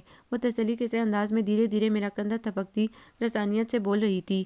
الفاظ تو دل پر مرہم رکھ رہے تھے یا نہیں، اس سے قطع نظر اس کے ہاتھ کا لطیف اپنائیت آمیز لمس البتہ دکھتے سلگتے اعصاب پر چھینٹے ڈالنے کا کام ضرور سر انجام دے رہا تھا۔ ابھی تو تمہیں بہت طویل سفر طے کرنا ہے، ابھی سے تھکنے لگے ہو، یہ تو کوئی اچھی بات نہیں ہے۔ تم پر جتنی ذمہ داریاں ہیں اس لحاظ سے تمہیں خود کو بہت مضبوط اور بہادر بنانا ہوگا۔ تم اتنی کم عمری سے اپنی ذات کی ضروریات کو پس پوش ڈال کر اپنے چھوٹے بہن بھائی کے لیے، پھر اپنی یتیم بھانجیوں اور بھانجوں کی پرورش کے لیے خود کو وقف کیے ہوئے ہو۔ یقین جانو خاور، یہ تمہاری ذات کا بڑا دلکش پہلو ہے۔ قربانیاں دینے کا عمل انسان کی شخصیت میں بڑا نکھار، بڑا وقار لے آتا ہے۔ تمہارا دل جو اتنا خوبصورت ہے، اس کا کوئی نعم البدل ہی نہیں ہے۔ انشاءاللہ ایک وقت ایسا آئے گا جب تم اپنے فرائض سے احسن طریقے سے عہدہ برا ہو جاؤ گے، پھر تمہارے پاس بہت سارا وقت ہوگا صرف تمہارے لیے۔ اس کی لوریاں دیتی ہوئی دھیمی خوبصورت نرم آواز میرے اندر سکون کے چشمے جاری کر رہی تھی۔ بائک کی سپیڈ ہلکی کرتے کرتے بالآخر قدرے ویران سی شاہراہ پر درخت کے قریب روک دی۔ میں بہت تھکنے لگا ہوں نیما، یوں لگتا ہے صدیوں تک یوں ہی تنہا ابلپائی کرتا رہوں گا اور منزل پھر بھی نہیں ملے گی۔ اتنے دنوں کی ذہنی توڑ پھوڑ اور سوچوں کے خلفشار نے میری قوت حیات گویا ختم ہی کر ڈالی تھی۔ بڑے دل شکستہ سے انداز میں سر جھکا دیا۔ نہیں خاور، تمہیں ہرگز بھی تھکنا نہیں چاہیے، اور تم اکیلے بھی کب ہو؟ اگر دیکھو سمجھو تو کتنے آشنا چہرے تمہارے ارد گرد نظر آئیں گے۔ اکیلا تو وہ شخص ہوتا ہے جس کو بھری دنیا میں کوئی سننے سمجھنے والا نہیں ہوتا، جس کی سلامتی کے لیے کوئی ہاتھ خدا کے حضور نہیں اٹھتا، جس کی پکار پر کوئی لپک کر نہیں آتا۔ تم تو بہت خوش قسمت ہو، دیکھو تو تمہارے ارد گرد کتنے لوگ ہیں تم سے محبت کرنے والے، تمہارے لیے فکر مند رہنے والے، دعاؤں کی سوغات دینے والے، تمہارے دکھ درد کی دوا کرنے والے۔ ہم سب ہیں نا تمہارے ساتھ خاور، تم اکیلے نہیں ہو، خود کو کبھی تنہا مت سمجھنا، ہم جو ہیں تمہارے اپنے۔ وہ دھیرے دھیرے مجھے جوڑتی بناتی رہی، میرے حوصلوں کی عمارت بلند کرتی رہی، تاریکیوں کے بادلوں میں چاندنی کی جھلک دکھاتی رہتی۔ ششدر تو میں اس دن رہ گیا جب اس نے 30,000 کی خطیر رقم میری جولی میں ڈال دی۔ یہ کیا؟ میں ہکا بکا دیکھتا رہ گیا تھا۔ تمہیں پتہ تو ہے UAE کی سائٹ پر سونا بہت سستا ہوتا ہے، بلکہ والدین بچے کسی خوشی پر تحفے کے طور پر سونے کی چھوٹی موٹی چیز دے دیتے ہیں۔ عزیز رشتہ دار بھی بڑی فراخ دلی سے گفٹ کے طور پر سونے کی ہلکی پھلکی چیز تحفتاً دینے میں گریز نہیں کرتے۔ میرے پاس بھی بہت سے ایسے تحائف جمع ہیں، ظاہر ہے سب کے سب تو نہیں پہنے جاتے نا۔ میں نے اپنی برتھ ڈے کی گولڈ کی چین، BA کے رزلٹ پر ماما کی طرف سے دی گئی انگوٹھی اور بریسلیٹ اور ایک کسی عزیز کا دیا ہوا لاکٹ بیچ دیا۔ بھئی کچھ تو فائدہ ہو، جب پہننے نہیں تو بیکار میں پاس جمع رکھنے سے کیا حاصل؟ اتنے بہت سے جو پڑے ہوئے ہیں۔ وہ اس قدر عام سے سرسری انداز میں صفائی دے رہی تھی گویا کوئی بات ہی نہ ہوئی ہو۔ میں سمجھ گیا تھا وہ حسب سابق مقابل کو شرمندگی سے بچانے کے لیے اپنے لہجے اور انداز کی ازلی لاپرواہی کو بروئے کار لا رہی تھی۔ کچھ لوگ لے کر بھی شرمندہ نہیں ہوتے اور کچھ سر پھیرے دیتے ہوئے بھی شرمندہ ہو جاتے ہیں، اپنے اپنے ظرف کی بات ہوتی ہے۔ میں نے کشمکش کے عالم میں کچھ کہنے کے لیے لب کھولے ہی تھے کہ اس نے ہاتھ کے اشارے سے مجھے روک دیا۔ پلیز خاور، وہ بضد منت بولی، کوئی ایسی بات منہ سے نہ نکالنا جس پر مجھے اپنے کیے پر ندامت ہونے لگے۔ یقین کرو یہ کچھ بھی نہیں ہے، یہ تو محض خراج ہے تمہارے اس جذبے پر جس کے تحت تم اپنی ذات کے تقاضے فراموش کر کے اتنے سارے لوگوں کی خوشیوں اور خوشحال زندگیوں کے لیے جدوجہد کر رہے ہو۔ اگر تمہارے مستقبل کے ساتھ اتنے سارے لوگوں کا مستقبل مشروط نہ ہوتا تو شاید میں تمہارا ساتھ نہ دیتی کہ اس صورت میں تمہارا یہ اقدام تمہاری ذاتی آسائش کے لیے ہونا تھا۔ مگر تم پر بہت سی ذمہ داریاں ہیں، تمہیں اپنے بہن بھائیوں کا مستقبل سنوارنا ہے، معذور بیوہ بہن کے بچوں کی پرورش کرنا ہے، قربانی اور اثار کے اس سمندر میں میرا حصہ تو ایک قطرے کی مانند ہے۔ اصل مرحلہ تو تمہیں ہی طے کرنا ہے نا۔ نیما ایک عجیب سے جذبے سے مسحور ہو کر میں اٹھا اور اس کے مقابل آ کر اس کے دونوں ہاتھ تھام لیے۔ بس بس، اب ڈائیلاگ جھاڑنے کی کوشش مت کرنا، میں جانتی ہوں تمہیں اس کے الف بے بھی نہیں آتی۔ میں دیکھوں ذرا یہ عمر کیا کر رہا ہے بھلا۔ وہ اپنے مخصوص بے نیاز انداز میں بات بدلتی ہوئی ہاتھ چھڑا کر اندر بڑھ گئی تھی۔ پیسہ تو بہرحال اپنی جگہ ایک مسلم ضرورت ہے، مگر سچ بات ہے پیسوں کی مدد کے علاوہ بھی جس طرح اس نے مجھے بلڈ اپ کرنے میں، اپنی ہمتیں مجتمع کرنے میں اور پرعزم بنانے میں مدد دی تھی، اس کا کوئی جواب ہی نہیں تھا۔ کس طرح سے مجھ جیسے شکستہ حال تقدیر کے مارے بندے کو کول ڈاؤن کرنے کا سبب بنی تھی۔ ایئرپورٹ تک وہ میرے ہمراہ تھی۔ عمر اور اطہر کے ساتھ اماں جی اور آپا لوگوں سے الوداعی ملاقات بھی ایک مشکل مرحلہ تھا۔ اماں جی رو رو کر بے حال ہو رہی تھیں اور میرا دل ان کی ہر سسکی پر ڈوب جاتا تھا۔ ایسے میں وہی تھی جو سب کو تسلیاں دے رہی تھی، حوصلہ بڑھا رہی تھی۔ میں کبھی دور نہیں رہا تھا گھر والوں سے، اور اب تو اتنی دور جا رہا تھا جہاں سے واپس لوٹنے کا بھی کچھ یقین نہیں تھا۔ بڑے ضبط اور جبر سے کام لے کر اپنے اندر امڑتے شور مچاتے آنسوؤں کو اندر ہی محصور کر کے ماں بہنوں سے رخصت لی تھی۔ تم بالکل فکر مت کرنا ادھر کی، میں موجود ہونا سب سنبھال لوں گی۔ پھر ماشاءاللہ عمر بھی اچھا خاصا سمجھدار ہے۔ دیکھو گھبرا مت جانا، شروع میں تمہیں وہاں کا ماحول اجنبی لگے گا، یہاں کا خیال بہت ستائے گا، مگر آہستہ آہستہ عادی ہو جاؤ گے۔ اور دیکھو جتنے اچھے یہاں سے جا رہے ہو اس سے زیادہ اچھا بن کر واپس لوٹنا، ہم سب تمہارے منتظر رہیں گے۔ عمر اور اطہر کو گلے لگا کر پیار کیا جاتے سمے ایک الوداعی نگاہ اس پر ڈالی۔ سفید سادہ سے کاٹن کے شلوار سوٹ میں اس کا سادہ بے رحم مخلص اور ہمدرد وجود کتنا نمایاں، کتنا پرکشش آمیز لگ رہا تھا۔ اتنی عام سی ہوتے ہوئے بھی کتنی منفرد، کتنی جاذب نظر لگ رہی تھی۔ جانے کیوں دل میں ایک عجیب دلگداز جذبے نے سر ابھارا۔ موقع ہوتا تو اس وجود کو ایک بار بازو میں لے کر اس پر مہر تشکر ثبت کر دیتا۔ اللہ حافظ خاور، پہنچ کر خیریت کی اطلاع ضرور دینا۔ اس نے بڑے حوصلے سے مسکرا کر الوداع کیا۔ یہ اس کی باتوں، اس کے جذبوں، اس کے خلوص کی روشنی تھی جس نے پرائے دیس میں مجھے بھٹکنے نہیں دیا، میرا عزم بیدار رکھا۔ جب کبھی تھک کر مایوس ہونا چاہا، وہ مہربان باتیں، وہ ولولے جگاتا لہجہ سماعتوں میں گھل جاتا۔ کبھی ایسا بھی ہوا جب کڑی مسافت طے کرتے کرتے میں نے ایک جگہ تھک کر پڑاؤ ڈالنے کا سوچا اور ادھر سے اس کا نامہ آ جاتا، میں پھر سے رخصت سفر باندھ لیتا۔ نفیس اور عمر کے خطوط سے پتہ چلتا رہا کہ وہ واقعی اپنا کہا پورا کر رہی تھی، گھر کے انتظام و انصرام اور گھر والوں کے پرابلمز کے بارے میں برابر خبر رکھتی تھی۔ ایم اے کرنے کے بعد اس نے بینک میں جاب کر لی تھی۔ نفیس کی شادی پر کوئی 1.5 برس بعد میں واپس لوٹا تو بڑی حد تک معاشی بوجھ ہلکا ہو چکا تھا۔ نفیس کا سارا جہیز تیار تھا، بچوں کی پڑھائیاں ٹھیک ٹھاک چل رہی تھیں، گھر کا بجٹ نارمل ہو چکا تھا اور گھر والوں کے چہروں پر خوشی کے عکس جگمگا رہے تھے۔ میرا دل بھی مسرور ہو گیا۔ اماں جی بتا رہی تھیں نیما نے بہت ساتھ دیا، یہ سب اسی کی بھاگ دوڑ کا نتیجہ ہے، بہت خیال رکھا اس نے۔ وہ کہاں ہے؟ ہاسٹل میں ہوگی۔ میں نے گھڑی دیکھ کر قدرے بے چینی سے دریافت کیا۔ ارے نہیں، اپنے بینک سے چھٹی لے کے گئی ہوئی ہے، پرسوں سے جیلم، وہاں اس کے کوئی جاننے والے ہیں، حال ہی میں ابوظہبی سے آئے ہیں، ان کا پتہ کرنے کے لیے گئی ہے۔ تو کیا شادی میں شریک نہیں ہوگی وہ؟ میرا دل جانے کیوں اسے روبرو دیکھنے کو مچلنے لگا تھا۔ کیوں نہیں شریک ہوگی بھلا؟ پرسوں شام تک آ جائے گی واپس، اور مجھے یہ 2 دن کا عرصہ بہت طویل لگا۔ میں خوش تو تھا کہ ایک ذمہ داری سے بحسن خوبی فارغ ہو رہا ہوں، مگر میری یہ خوشی نامکمل سی لگ رہی تھی۔ سب نے مجھے سر آنکھوں پر بٹھایا تھا، میری قربانیوں کو سراہا تھا، مگر میرا دل ہنوز تشنہ تھا، یہ کسی اور ہستی کی طرف سے خراج کا طالب ہو رہا تھا۔ اسے کہتے ہیں ہم بیاباں میں ہیں اور گھر میں بہار آئی، ہمیں خبر ہی نہ تھی، وگرنہ کوئی استقبالی پروگرام ترتیب دینے کے لیے ضرور ٹھہر جاتے۔ اور سنائیے کیسے مزاج ہیں جناب خاور مغل صاحب کے؟ اس کی زندگی سے بھرپور بشاش آواز باہر کا جھونکا بن کر کمرے میں پھیل گئی تھی۔ اس کے اندر داخل ہونے پر جس بے قراری سے میری نگاہوں نے اس کے سراپے کو اپنے حصار میں لیا تھا، میرے لیے بذات خود بڑا حیران کن تھا۔ پتہ نہیں کیا بات تھی کہ میری نظریں اس کے چہرے سے ہٹنا بھول گئی تھیں۔ وہ ویسی ہی تھی پہلے کی طرح، سادہ رو، سادہ مزاج، سادہ لباس، اپنے خصوص لاپرواہ انداز میں سب سے مخاطب، کبھی ادھر آ رہی ہے تو کبھی ادھر، یہاں وہاں، ہر جگہ، ہر ایک کے ساتھ اور ہر طرح کی صورتحال میں ہم قدم۔ نفیس کا معاملہ تو اللہ نے نپٹا دیا، بس اب اچھی سی بڑی سی کوٹھی خریدنا رہ گئی ہے۔ اس کو بھرنے کے لیے سامان چاہیے، پھر گاڑی بھی خریدنا ہے اور فریال کے لیے کچھ سامان چاہیے۔ اب یہ فلیٹ بھی چھوڑ ہی دینا ہے، کب تک اس کابک میں رہیں گے؟ اماں مستقبل کے منصوبے بنا رہی تھیں، گویا 3 نئے ٹارگٹ ہیں ماموں کے لیے۔ فریال شوخی سے مسکرائی۔ گھر، گاڑی اور گھریلو سامان۔ رات کو وہ حسب معمول جانے لگی تو بلقیس آپا نے عمر کو پکارا، عمر جاؤ نیما کو چھوڑ آؤ نیچے تک، اس کی گاڑی کی چابی تو تھی اس کے ہاتھ میں چھوڑ آتا ہوں۔ میں عمر کے آنے سے پہلے ہی اٹھ کھڑا ہوا تھا۔ اچھا بھائی، اللہ حافظ، کب تک ہو یہاں؟ نیچے پہنچ کر اپنی گاڑی کا لاک کھولتے ہوئے اس نے خوشدلی سے دریافت کیا۔ 2-3 دن اور ہوں، چابی مجھے دو، میں ڈرائیو کرتا ہوں۔ ارے نہیں، میں چلی جاؤں گی آرام سے، تم پھر واپس کیسے آؤ گے؟ اس نے میری تکلیف کا خیال کرتے ہوئے منع کر دیا۔ خیر ہے، آ جاؤں گا، تم بیٹھو۔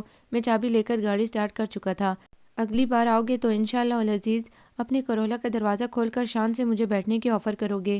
ہمیشہ سے دوسروں کا مان بڑھانے والی عادت اس کی خمیر میں شامل تھی۔ سارے راستے ادھر ادھر کی باتیں ہوتی رہیں، وہ گھر کے معاملات ڈسکس کرتی رہی، یہاں کے حالات بتاتی رہی۔ یہ کیا؟ یہ تو ہاسٹل نہیں ہے، تم شاید راستہ بھول بیٹھے ہو۔ گاڑی کے رکنے پر وہ حیرت سے پلکیں جھپکا کر مخاطب ہوئی تھی۔ یہ آئس کریم پارلر ہے، یہاں آئس کریم کھائی جاتی ہے، اور بے فکر رہو، میں راستہ بھی ہرگز نہیں بھولا۔ میرے انداز میں حد درجہ اطمینان تھا۔ آؤ چلتے ہیں، مگر ایک منٹ، تمہاری ایک امانت ہے میرے پاس۔ میں نے کوٹ کے اندرونی پاکٹ سے اپنا والیٹ نکالا، ساتھ ہی سائڈ کی دوسری پاکٹ کھنگال کر اندر سے ایک چھوٹا سا خوبصورت سے ریپر میں لپٹا گفٹ باہر نکالا۔ اس نے میرے ایک ہاتھ میں رقم کے پھولے ہوئے لفافے اور دوسرے میں ننھے سے گفٹ کو کچھ نہ سمجھنے والے انداز میں دیکھا تھا۔ نیما، یہ ایک حقیقت ہے کہ جو کچھ تم نے میرے لیے، میری فیملی کے لیے کیا ہے، اس کا بدلہ مجھ جیسا بے فیض شخص چکا ہی نہیں سکتا۔ میں خود کو اس قابل نہیں پاتا کہ تمہارے احسانات، تمہاری مہربانیوں کے صلے میں کچھ پیش کر سکوں، تاہم رسم دنیا کو یہ تمہارا قرض۔ میں نے اس کے کچھ کہنے سے پہلے ہی رقم والا لفافہ اس کے پرس میں ڈال دیا۔ ہاں، اور یہ میری خوشی ہے، ایک چھوٹا سا معمولی سا تحفہ، پلیز، اور اب انکار مت کرنا۔ مگر یہاں بھی وہ میرا مان بڑھا گئی، خوش دلی سے میرے ہاتھ سے گفٹ لے کر کھولتے ہوئے بولی، بھئی واہ، لینے سے انکار کون کافر کرتا ہے؟ اس کے ہاتھ بڑی سرعت سے ریپنگ پیپر کھول رہے تھے۔ واؤ، زبردست! نگینوں جوڑا خوبصورت ڈیزائن والا بریسلیٹ دیکھ کر اس نے مسرت انداز میں کہا۔ میرا دل شادمان ہو گیا، حالانکہ میں جانتا تھا اس کے پاس ایک سے بڑھ کر ایک بیش قیمت اور خوبصورت جویلری موجود تھی، مگر جس طرح اس نے میرے خلوص کی قدردانی کرتے ہوئے نہ صرف تحفہ پسند کیا تھا، بلکہ نہایت اشتیاق کے عالم میں اسی وقت پہن کر بار بار اپنا بازو دیکھ رہی تھی، اس کے اس عمل نے مجھے بڑی انوکھی سی سرشاری بخشی تھی۔ آئس کریم کھاتے ہوئے ہم ادھر ادھر کی باتیں کرتے رہے، میں اسے وہاں کے قصے سناتا رہا۔ اس کی معیت میں وقت گزرنے کا پتہ ہی نہیں چلتا تھا۔ دوسری بار جب میں وطن لوٹا تو اتنا کما چکا تھا جس سے گھر والوں کے خوابوں کی تعبیر ممکن ہو سکی تھی۔ اس بار میں امریکہ کو مکمل طور پر خیر آباد کہہ کر لوٹا تھا۔ اس مختصر عرصے میں گھر کے افراد میں بہت سی تبدیلیاں آ چکی تھیں، انہیں پیسہ استعمال کرنے کا سلیقہ آ چکا تھا۔ میرے آنے سے پہلے ہی ایک شاندار سی کوٹھی اور نئی ٹویوٹا کرولا گاڑی پسند کی جا چکی تھی۔ میرے آنے کی دیر تھی کہ پیمنٹ کے بعد فلیٹ چھوڑ کر نئے گھر میں منتقل ہو گئے۔ عمر اور اظہر کی فرمائش اشیاء سے مزین کرنے کے لیے رقم اماں جی اور فلیال لوگوں کے سپرد کر دی۔ انہوں نے اپنی مرضی سے گھر سیٹ کرایا۔ سب گھر والوں کے رنگ ڈھنگ ہی بدل گئے تھے۔ جدید طرز کے قیمتی ملبوسات، اچھا کھانا پینا اور آسائش و آرام نے گویا سب کی صورتیں ہی بدل دی تھیں۔ میں خوش تھا کہ گھر والوں نے جیسے سکھ کے خواب دیکھے تھے، بالآخر میں انہیں ان کی تعبیر دینے میں کامیاب ہو گیا ہوں۔ رقم میرے پاس موجود تھی، سو بسم اللہ کر کے بزنس شروع کیا۔ خدا دینے پر آتا ہے تو چھپر ہی پھاڑ دیتا ہے۔ بزنس بہت جلد چل نکلا اور یوں گھر میں دولت کی ریل پھیل پڑتی ہی چلی گئی۔ میرے سیٹ ہوتے ہی اماں اور آپا لوگوں کی میری شادی کی فکر ہوئی۔ میں چاہ رہا تھا پہلے فریال کی شادی ہو جاتی، مگر فریال کی ضد تھی، ابھی وہ جاب کرنا چاہتی تھی۔ اماں نے بھی کہا، چلو ایک آدھ سال اسے شوق پورا کر لینے دو، کون سا عمر نکلی جا رہی ہے، یوں بھی اصولاً اب تمہاری باری ہے۔ میں اپنے چاند سے بیٹے کے لیے بہت حسین پڑھی لکھی اور کسی اونچے گھر کی لڑکی لاؤں گی، ایسی کہ سب دیکھتے رہ جائیں۔ میں ان دنوں عمر کو پڑھنے کے لیے امریکہ بھجوانے کے چکروں میں تھا۔ خیال تھا کہ ادھر ایک تو ٹکر پڑھ لے گا، دوسرا جاب کی پرابلم نہیں رہے گی۔ مجھے خبر بھی نہ تھی کہ اماں اور آپا میں بانجیوں کے ان دنوں میرے لیے لڑکی تلاش کرنے کی مہم چلا رہی ہیں اور کسی ایک کو منتخب بھی کر چکی ہیں۔ خبر تو تب ہوئی جب انہوں نے کسی شہرین نامی لڑکی کے بارے میں مجھے بتایا اور اس کی تصویر دکھا کر رائے لی۔ بے انتہا خوبصورت ہے شہرین، ماموں فریال بڑی خوش ہو کر اطلاع دے رہی تھی، اور امیر بھی بہت ہے، اتنا بڑا گھر ہے ان کا۔ بلکہ آپا نے رائے دی، کم عمر بھی ہے، میرے بیٹے کے ساتھ خوب جچے گی۔ اماں میری نظر اتار رہی تھی۔ میں ان لوگوں کی باتیں یوں سن رہا تھا جیسے جملے تو کان میں پڑ رہے ہوں مگر مفہوم سمجھ میں نہ آ رہا ہو۔ گھر میں کافی چرچا رہنے لگا، شہرین کے حسن جہاں سوز کا، اس کے باپ کی عمارت کا، اس کی نازک مزاجی کا۔ مجھے یہ سب کچھ بیزار کن اور ناگوار گزر رہا تھا۔ بالآخر ایک دن جب اماں نے سنجیدہ ہو کر میری رائے طلب کی تو میں نے بالآخر تحمل کرتے ہوئے دل کی بات بتا ہی دی۔ کیا اماں ہی کیا، سارے گھر والے بونچکا رہ گئے اور مجھے ان کی حیرت پر حیرت ہونے لگی۔ میرے خیال میں تو یہ سن کر انہیں خوشی سے کھل جانا چاہیے تھا۔ لو بھلا بتاؤ، کیا بیوقوفوں والی بات کرتی ہو، تم نیما سے شادی کرو گے؟ بالآخر بلقیس آپا نے ابتدا کی۔ کمال کرتے ہو بچے، اتنے بڑے بزنس مین ہو، اتنا نام ہے تمہارا، بھلا لوگ کیا خیال کریں گے؟ یہ ہے تمہاری پسند؟ اماں جی کے انداز نے میرے خون میں کھولن پیدا کر دی۔ مجھے آپ کی منطق سمجھ میں نہیں آئی، اسے اپنانے سے میرے نام یا بزنس میں کیا اثر پڑے گا؟ بلا شبہ وہ اتنی اچھی ہے کہ اسے اپنانے والا اپنی قسمت پر رشک کرے گا، اس میں کیا برائی ہے، کیا عیب ہے؟ ماموں، کیا آپ انہیں ہماری ممانی بنائیں گے؟ میری دوستیں کیا کہیں گی؟ فریال نے منہ بسور کر مایوسی کے عالم میں کہا۔ کیوں کیا کہیں گی؟ مجھے سخت تاؤ آ رہا تھا گھر والوں کے انداز پر۔ اماں میرا غضبناک موڈ دیکھ کر بڑے سبھاؤ سے بات بڑھاتے ہوئے بولی، ٹھیک ہے بچے، نیما بہت اچھی لڑکی ہے، بڑا ساتھ دیا اس نے ہمارا، مگر وہ تیری دلہن نہیں بن سکتی۔ دیکھنا، تو ایسے شہزادوں جیسے نقوش کا مالک ہے، وہ عام سی شکل و صورت والی ہے، پھر عمر بھی اس کی اچھی خاصی ہو چکی ہے، ماں باپ کا پچھلے سال ابو ظہبی میں ہی انتقال ہو گیا، اب اس کے پاس رہ ہی کیا ہے؟ اب ہمارا اتنے بڑے گھرانے کے لوگوں کے ساتھ اٹھنا بیٹھنا ہے، شہر کے معززین میں ہمارا شمار ہوتا ہے، ایسی ویسی بہو لے آئے تو کیا دنیا والے تمسخر نہیں اڑائیں گے، سو باتیں بنائیں گے لوگ۔ اماں جی کی بات سن کر میں نے نہایت بے یقینی اور تعصب کے عالم میں انہیں دیکھا تھا۔ باقی سب لوگوں کے چہروں کے تاثرات بھی اماں کی باتوں کی خاموش تصدیق کر رہے تھے۔ اماں آپ کیسی باتیں کر رہی ہیں؟ شکل و صورت اس کی جیسی بھی ہے مجھے پسند ہے، اور عمر میں تو وہ مجھ سے 3-4 سال چھوٹی ہی ہوگی۔ امیر والدین کے انتقال کے بعد وہ خدا نخواستہ غریب تو نہیں ہو گئی؟ ان کی خود غرضانہ سوچ نے مجھے سلگا کر رکھ دیا تھا۔ بچے، آج کل رشتے کرتے ہوئے یہی سب کچھ دیکھا جاتا ہے، شکل و صورت والی ہو، کم عمر ہو اور امیر ہو۔ مرد کی عمر کو کون پوچھتا ہے؟ تو آج سے 10 سال بعد بھی ماشاءاللہ اسی طرح جوان اور خوبصورت دکھائی دے گا۔ مرد کی عمر کو زنگ نہیں لگتا، عورت چاہے اپنے مرد سے 10-15 سال چھوٹی ہو تو بھی جوڑی چل جاتی ہے۔ جب تجھے اتنی حسین امیر کم عمر لڑکیاں مل سکتی ہیں تو کیوں اس معمولی سی بے آسرا بے ٹھکانہ لڑکی کے لیے دل چھوٹا کرتا ہے؟ مجھے لگا جیسے کسی نے بم میرے اعصاب پر پھوڑ دیا ہو۔ یہ میری ماں تھی جو کل تک مجھے نیما سے چپکلش رکھنے پر پھٹکارا کرتی تھی، اس کے باپ کے بابا جان پر احسانات گنوا کر لتاڑتی تھی۔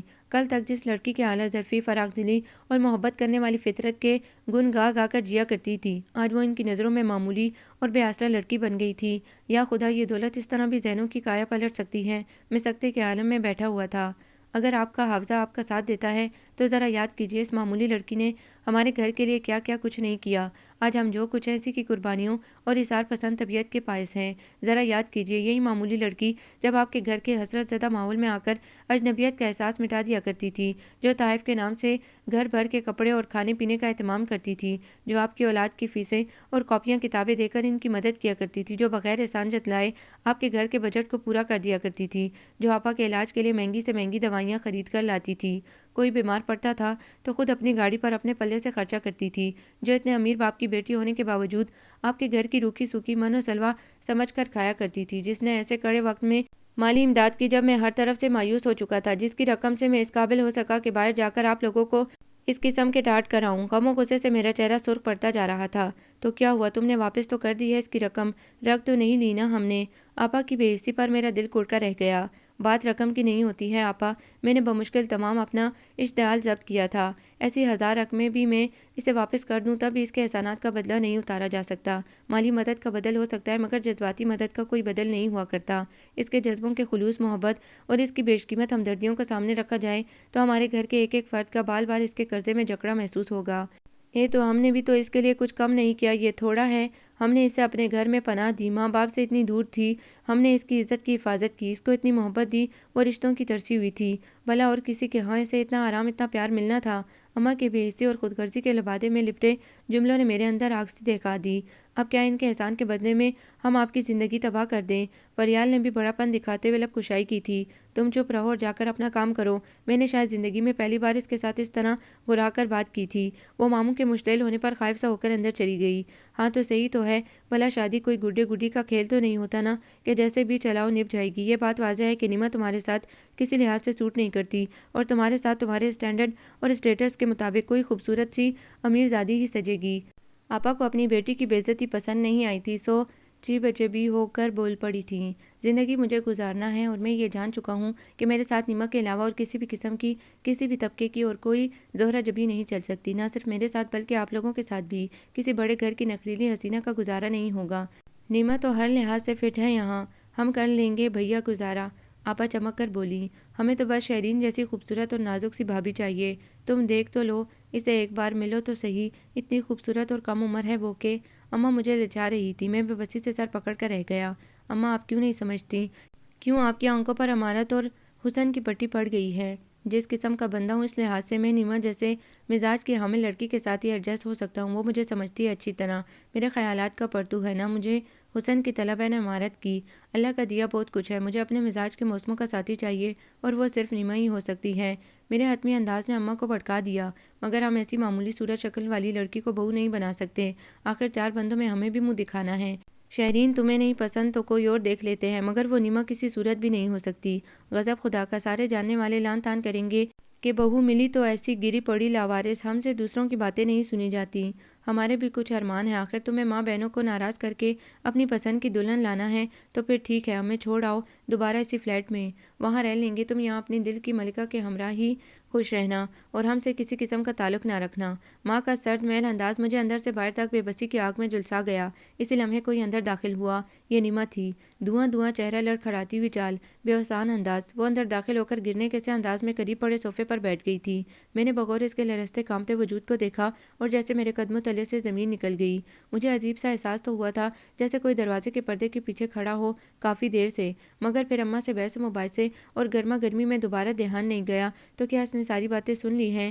نہیں میرے خدا، اس کو اپنی اثار پسندی اور ہمدرد فطرت کی اتنی کڑی سزا نہیں ملنی چاہیے۔ میرا رواں رواں مرتعش تھا مگر ہونی ہو کر رہنا تھی۔ اس کا ہر انداز پکار رہا تھا کہ یہی بات تھی۔ گرمی میں آتی ہوں نا تو لو لگنے سے اعصاب ہی الٹ گئے میرے۔ کتنی دیر بعد خود پر قابو پاتے ہوئے اس نے وضاحت کی تھی، مگر اس کی آواز کی مخصوص کھنک کی جگہ کھوکھلا پن اور لرزش مجھ سے پنہاں کیسے رہ سکتی تھی؟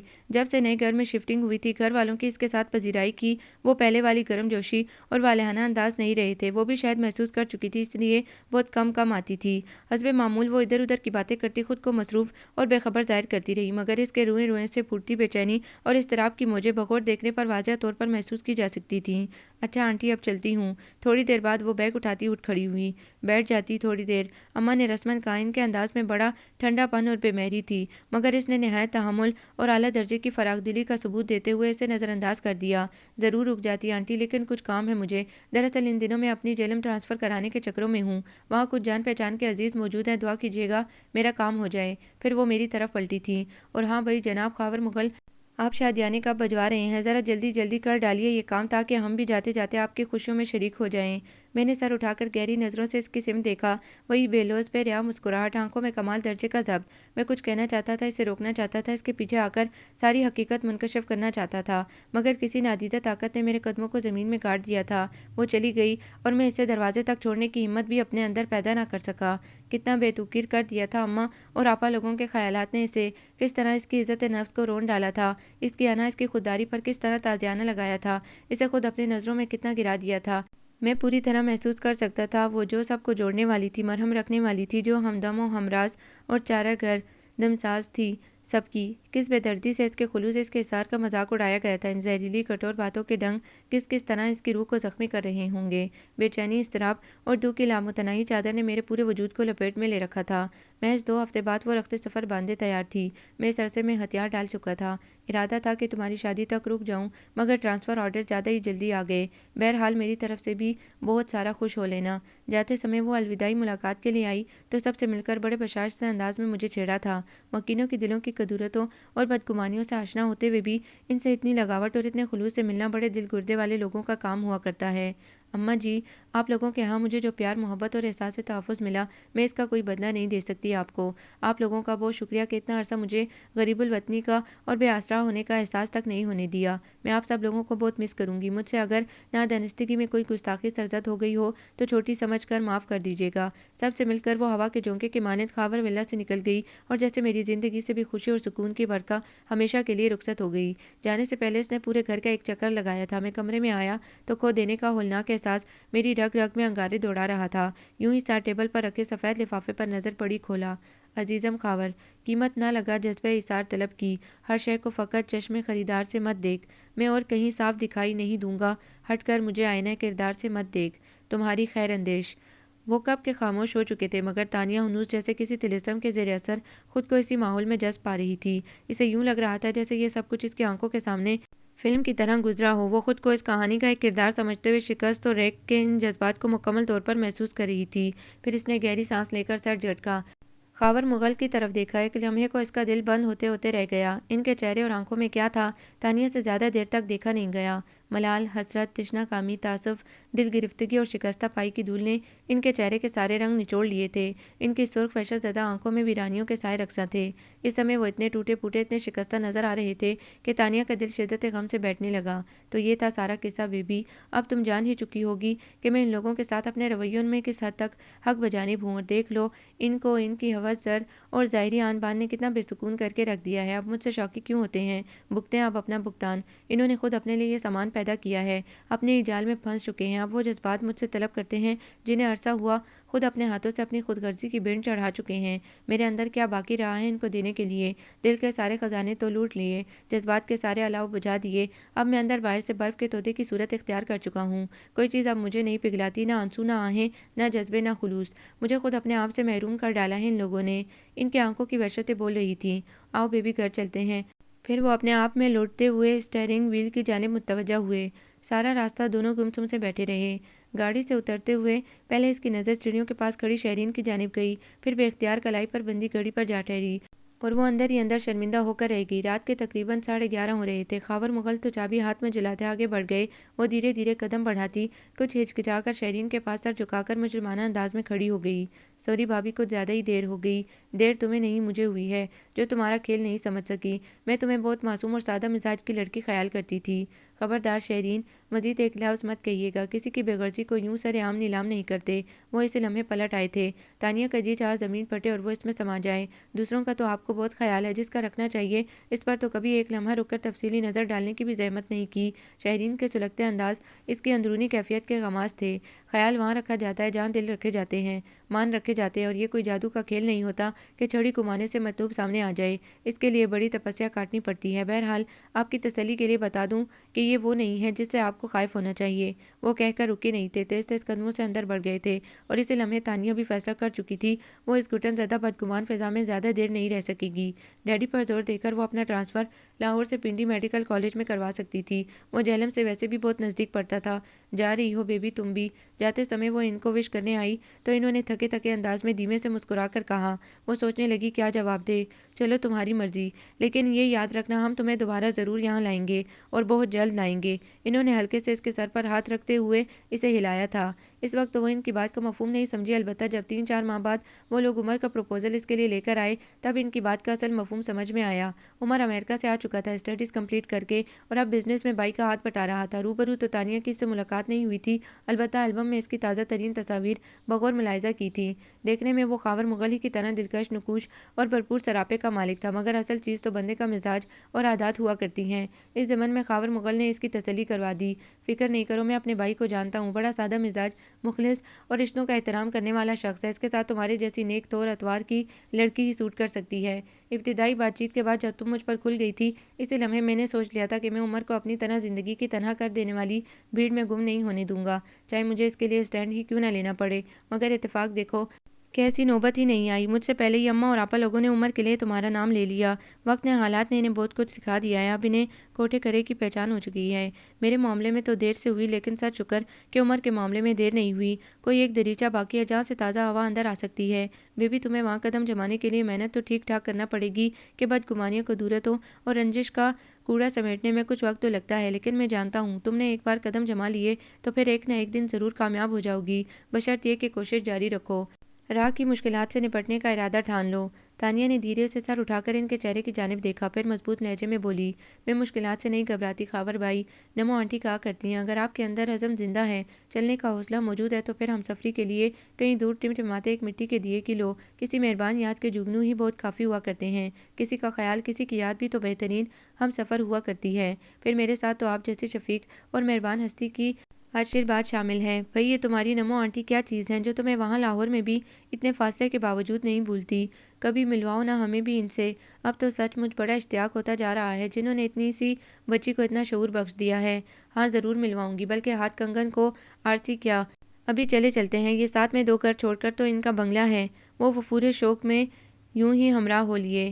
ارے بیبی یاد آیا، تمہاری تو بے تکلفی ہوگی، آتی جاتی رہتی ہوگی ان کے ہاں، بھلا وہ میرے متعلق کیا خیال کریں گی؟ ان کے گھر والے بھی تو کوئی ہوں گے نا؟ وہ بوکھلائے تھے۔ ان کے ساتھ ان کے شوہر ہوتے ہیں، آرمی میں میجر ہیں، اور 2 پیارے پیارے بچے ہیں، 4-4 سال کے دونوں جڑواں ہیں۔ ان کے شوہر شام کی چائے تک آ جاتے ہیں، آپ ان سے بات کر لیجیے گا، بڑی میٹھی طبیعت کے ہیں سجاد بھائی، آپ بہت خوش ہوں گے ان سے مل کر۔ ان کی فیملی بہت اچھی ہے، لونگ، کیئرنگ اور چارمنگ۔ ملازم کی ہمراہی میں گیٹ سے اندر داخل ہوئے تو لان میں میجر سجاد اخبار پڑھتے مل گئے۔ بڑے اتفاق سے ملے، بڑے اچھے وقت پر آئے آپ لوگ، چائے بس آنے ہی والی ہے، بلکہ لیجیے آ ہی گئی۔ بھئی بیگم بشیر کو بھیج کر 2 کپ اور پلیٹیں اور منگوا لیجیے۔ خاور مغل نے بڑے تجسس سے نظریں اٹھائی تھی اور پھر جیسے وہ پتھر کے ہو کر رہ گئے۔ بسم اللہ، مہمان تو خدا کی رحمت ہوتے ہیں۔ بڑے صباؤ سے ٹرے میز پر رکھ کر وہ سیدھی ہوئی تھی۔ ہلکے آسمانی کاٹن کے سادہ سے سوٹ میں وہی سادہ شفاف چہرہ اور بشاش اپنائیت آمیز انداز لیے 100% وہی تھی۔ آنٹی، یہ ہیں ہمارے گیسٹ خاور بھائی، جن کے متعلق میں نے آپ کو بتایا تھا، انہی کے ہاں میں ٹھہری تھی لاہور میں۔ اور خاور بھائی، یہ ہماری نمو آنٹی ہیں۔ آداب میزبانی نبھاتے ہوئے اس نے ہلکے سے مسکرا کر تانیہ کے مہمان کی طرف دیکھا اور پھر وہ بھی چند ثانیے کو دنگ رہ گئی۔ ارے خاور، تم، کیا آپ جانتی ہیں خاور بھائی کو؟ تانیہ خاور مغل کی گمسم کیفیت پر کیا کم حیران پریشان تھی جو نیما کی تحیر اور آمیز شناخت پر حیرت سے بت نہ بنتی۔ ارے بھائی، یہ وہی خاور تو ہیں سجاد، میں نے بتایا تھا نا آپ کو، ایم اے کرنے کے لیے جب میں ابوظہبی سے پاکستان آئی تھی تو انہی کے ہاں تو ٹھہری تھی، بڑے عرصے تک ان کا ساتھ رہا ہے۔ اچھا اچھا، یہ ہیں خاور، پھر تو دوہری خوشی ہوئی آپ سے مل کر۔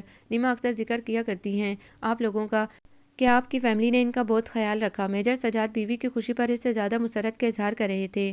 اور کیسے ہیں سب اماں جی، بلقیس آپا، عمر، اطہر، فریال وغیرہ؟ وہ بڑی بےتابی سے ایک ایک کا حال پوچھ رہی تھی۔ سب ٹھیک ٹھاک ہیں، آپ کیسی ہیں؟ شادی کر لی اور ہمیں بتایا ہی نہیں۔ خاور مغل بڑی مشکل سے اپنے تحیر کے گرداب سے باہر نکل پائے تھے۔ بس جلدی میں ہی سب کچھ ہو گیا، اس لیے آپ لوگوں کو مطلع نہیں کر سکے۔ نیما کے بجائے میجر سجاد نے معذرت خوانا انداز میں جواب دیا۔ نیما کے اور میرے والد صاحب کی جان پہچان ابوظہبی میں ہو گئی تھی۔ یہاں آئے تو نیما کو اپنے پاس بلا لیا۔ ان دنوں ان کی جاب کا مسئلہ تھا، جن دنوں ان کی ٹرانسفر ادھر جہلم ہوئی، اس زمانے میں ابا جان بہت بیمار تھے، وہ مرنے سے پہلے میرے سر پر صحرا دیکھنا چاہتے تھے۔ نیما کی جانب سے رضامندی کے اظہار کے بعد سادگی سے نکاح ہو گیا۔ جو سچ پوچھیے تو میں کہوں گا کہ نیما کے روپ میں بابا جان نے مجھے سب سے زیادہ قیمتی اور نایاب تحفہ دے دیا ہے زندگی بھر کے لیے۔ میجر سجاد کے دل میں سنجیدہ انداز میں بڑی محبت تھی۔ تھوڑی دیر ادھر ادھر کی بات چیت اور دوبارہ ملاقات کے وعدے کے بعد وہ لوگ بالآخر اٹھ کھڑے ہوئے۔ جب وہ واپس آ رہے تھے تو مغرب کی اذان ہوئے آدھا گھنٹہ گزر چکا تھا۔ سڑک پر فٹ پاتھ کے کنارے کنارے چلتے ہوئے خاور مغل کے قدموں میں بڑی شکستگی تھی۔ چاروں طرف کی فضا ٹھنڈی چاندنی میں بھیگ رہی تھی۔ خنک ہوا تانیہ کے ریشمی ملائم بالوں سے چھیڑخانیاں کر رہی تھی۔ خاور بھائی، بالآخر ایک جگہ رک کر تانیہ نے گہری نگاہوں سے ان کا جائزہ لے کر پکارا۔ تو کہ محبوب مجھے تھا، مجھے معلوم ہے یہ۔ تو کہ محبوب مجھے تھا، مجھے معلوم ہے یہ۔ وہ اپنی ہی دھن میں دھیرے دھیرے گنگنا رہے تھے، ارد گرد سے بے خبر، حتیٰ کہ اپنی ذات سے بھی بیگانہ سے ہو کر۔ اس کی پکار پر ان کے قدم ٹھٹکے تھے۔ انہیں پکار تو لیا تھا مگر اب تانیہ کی سمجھ میں نہیں آ رہا تھا کہ کیا کہے، لفظ کہیں کھو سے گئے تھے۔ کتنی عجیب بات ہے، یا پھر دنیا بہت محدود ہو کر رہ گئی ہے۔ اس کی نمو آنٹی خاور مغل کی نیما نکلی۔ اسے شروع سے ہی نمو آنٹی بہت اچھی لگا کرتی تھی۔ جب وہ میجر سجاد کی دلہن بن کر نئی نئی جہلم آئی تھی، ان سے پکی دوستی کرنے کے بعد وہ اکثر دل میں سوچا کرتی تھی، بھلا نمو آنٹی سے زیادہ کوئی مہربان، ہمدرد اور پیاری فطرت کا اور کوئی ہو سکتا ہے؟ خاور مغل کی زبانی ساری کہانی سن کر نیما صدیقی کا روشن کردار اس کے سوچوں کے سمندر میں ایک عرصے تک ہلچل مچاتا رہا تھا۔ وہ سوچتی، بھلا نمو آنٹی زیادہ اچھی ہیں یا نیما صدیقی؟ اور جب وہ فیصلہ نہ کر پاتی تو جھنجھلا کر ذہن کو کسی اور سمت لگا لیتی۔ خاور مغل کو نیمو آنٹی سے ملانے کے لیے لے جاتے ہوئے بھی اس کے دل میں یہی کشمکش تازہ تھی، کہیں ایسا نہ ہو خاور بھائی ان سے مل کر کہیں، نیما تمہاری نمو آنٹی سے کہیں زیادہ اچھی تھی، کیونکہ اس کی اظہار پسند فطرت کا کوئی جواب نہیں ہے۔ اس کے دل میں کہیں آرزو تھی کہ نمو آنٹی نیما صدیقی کے مقابلے میں اگر جیتی نہ تو کم از کم ان کے برابر ضرور رہیں، اور یہ تو اسے خاور مغل کا چہرہ پڑھ کر ادراک ہوا تھا کہ وہ لڑکی سرتاپا جیت ہی جیت تھی، نیما صدیقی کے روپ میں بھی، نمو آنٹی کے روپ میں بھی، مسز سجاد کے روپ میں بھی، کہ قربانی اور اظہار پسندی دل اور روح کے ساتھ ساتھ روپ کو بھی نکھار دیتی ہیں، ایک نور کا کشش آمیز حالہ سا بنا دیتی ہیں۔ بیبی، وہ جانتے تھے کہ اس نے کیا کہنے کے لیے پکارا ہے، اس لیے اس کے بولنے کا انتظار کیے بغیر خود ہی کہنے لگے، تمہاری نمو آنٹی سے مل کر میری ایک عرصے کی ذہن میں الجھی ہوئی گتھی سلجھ گئی ہے۔ میں تمہارے لاہور سے جانے کے بعد اکثر اوقات سوچا کرتا تھا کہ آخر وہ کون سی کشش تھی، کون سی بات تھی جو میں اپنی زندگی کا سب سے بڑا راز ایک چھوٹی سی معصوم سی لڑکی کے سامنے کھول بیٹھا۔ آخر اس چھوٹی سی لڑکی نے میرے اندر کا بیت کیسے پا لیا، کیسے میرے ماضی کے کواڑوں پر لگے زنگ آلود کفل کھول کر اسرار پا لیا۔ اب خبر ہوئی، تمہاری باتوں میں، تمہاری گفتگو میں اس کی سوچ کی خوشبو جو شامل ہوتی تھی، اس کے خیالوں کی، اس کی ذات کی مہک مجھے تمہارے طرز کلام میں محسوس ہوتی تھی۔ اس کشش نے مجھے تم سے قریب کر دیا۔ یاد کرو ذرا، تم بات بات پر نمو آنٹی کا حوالہ دیا کرتی تھی۔ تم سے باتیں کر کے میں اسے خود سے بہت قریب محسوس کرتا تھا، شاید اسی لیے تم سے اتنی جلدی بے تکلفی ہو گئی۔ تمہارے مزاج اور تمہارے انداز رہ رہ کر مجھے مانوسیت کا احساس دلاتے تھے۔ خاور بھائی، ان کے خاموش ہونے پر تانیہ نے دھیرے سے انہیں دوبارہ مخاطب کیا، کیا آپ انہیں بتائیں گے کہ آج بھی آپ کے دل میں ان کی جگہ کوئی نہیں لے سکا؟ نہیں، خاور مغل نے ٹھہرے ہوئے انداز میں کہا، میں اسے خلش میں مبتلا کیوں کروں؟ اس نے بہت دکھ جھیلے ہیں، بہت کچھ برداشت کیا ہے، بہت عذابوں سے گزرنے کے بعد سکھ اور سکون کی چھایا نصیب ہوئی ہے اسے۔ میں دبی ہوئی راکھ کو ریت کر اس کی پرسکون زندگی میں زہر کیوں گھولوں؟ کیا آپ یہ بھی نہیں جاننا چاہیں گے کہ ان کے دل میں آپ کے لیے کیا جذبات رہے ہیں؟ تانیہ ان کے رنگ بدلتے چہرے پر نظریں جمائے ہوئی تھی۔ نہیں، انہوں نے تھکے تھکے انداز میں سانس کھینچا۔ بیبی، کچھ سوال ایسے بھی ہوتے ہیں جن کی خوبصورتی نوک زباں کے بجائے دل میں رہنے میں پوشیدہ ہوتی ہے، زبان پر آ جائیں تو اپنا حسن اور معنی کھو بیٹھتے ہیں۔ بعض اوقات اصرار بھی فرار کا ذریعہ بن جایا کرتا ہے۔ وہ اپنے گھر میں خوش ہے، مطمئن ہے، اسے اپنے شوہر اور بچوں کی محبت حاصل ہے۔ میرا دل اس بات پر بہت مطمئن ہے۔ میں کسی بھی طرح ماضی کے کسی تذکرے سے اس کو اس کا تلخ اور کربناک ماضی یاد نہیں دلانا چاہتا۔ اس کو خوش اور ہنستا بستا دیکھ کر میرے دل پر پڑی احساس جرم کی سل کچھ کھسک گئی ہے۔ بیبی، وہ اتنی اچھی ہے کہ جس کے ساتھ بھی جہاں بھی رہے گی پھول کھلا دے گی، شرط یہ کہ کوئی ان پھولوں کا قدردان بھی ہو، ہماری طرح بے قدرہ نہ ہو۔ سچ شکر کہ اسے ایسا قدردان مل گیا ہے، وہ خوش ہے، میں اس میں خوش ہوں۔ سچی محبت کرنے والے سود و زیاں نہیں دیکھتے، وہ محبوب کی خوشی میں خوش رہتے ہیں۔ آؤ چلیں۔ وہ آگے چل پڑے تھے۔ تو کہ محبوب مجھے تھا، مجھے معلوم ہے یہ، اپنا پسندیدہ مصرع گنگناتے ہوئے اور سست قدموں سے ان کے پیچھے چلتی ہوئی تانیہ کے ذہن میں ان کی سنائی ہوئی نظم کے فقرے مچل رہے تھے۔ نمائش کی تحریر سے زندگی کی روایت نبھاتے بہت عمر گزری، بہت حوصلوں کی شکستوں کو پندار نے خاموشی کے کفن میں لپیٹا۔ بس اب راستوں میں درختوں کی پرچھائیوں کا سندیسہ سمجھ لو، وہ دیوار گرتی نظر آ رہی ہے۔ قربانی لازم ہے زندگی کی نموں کے لیے، ہمدردی اور اثار پسندی لازم ہے انسانیت کا علم بلند رکھنے کے لیے۔ ہمارا پلے سے کیا جاتا ہے جو دو گھڑی رک کر کسی کے دکھ سکھ سن لے؟ زندگی کو اس قدر خود غرض بھی نہیں بنا دینا چاہیے کہ زندگی کا پتہ دیتی دھڑکنوں کے راگ بھی کانوں تک نہ پہنچ پائیں۔ ہوس زر اور طلب حسن کے ماں سوا بھی ایک شے ہوا کرتی ہے، انسان دوستی۔ انہی سوچوں میں گھر قریب آتا جا رہا تھا۔ بیرونی لائٹس کی روشنی نے ان کے قدموں کو جگمگا دیا تھا۔ وہ دونوں روشنی سے لمحہ بلمحہ قریب ہوتے جا رہے تھے۔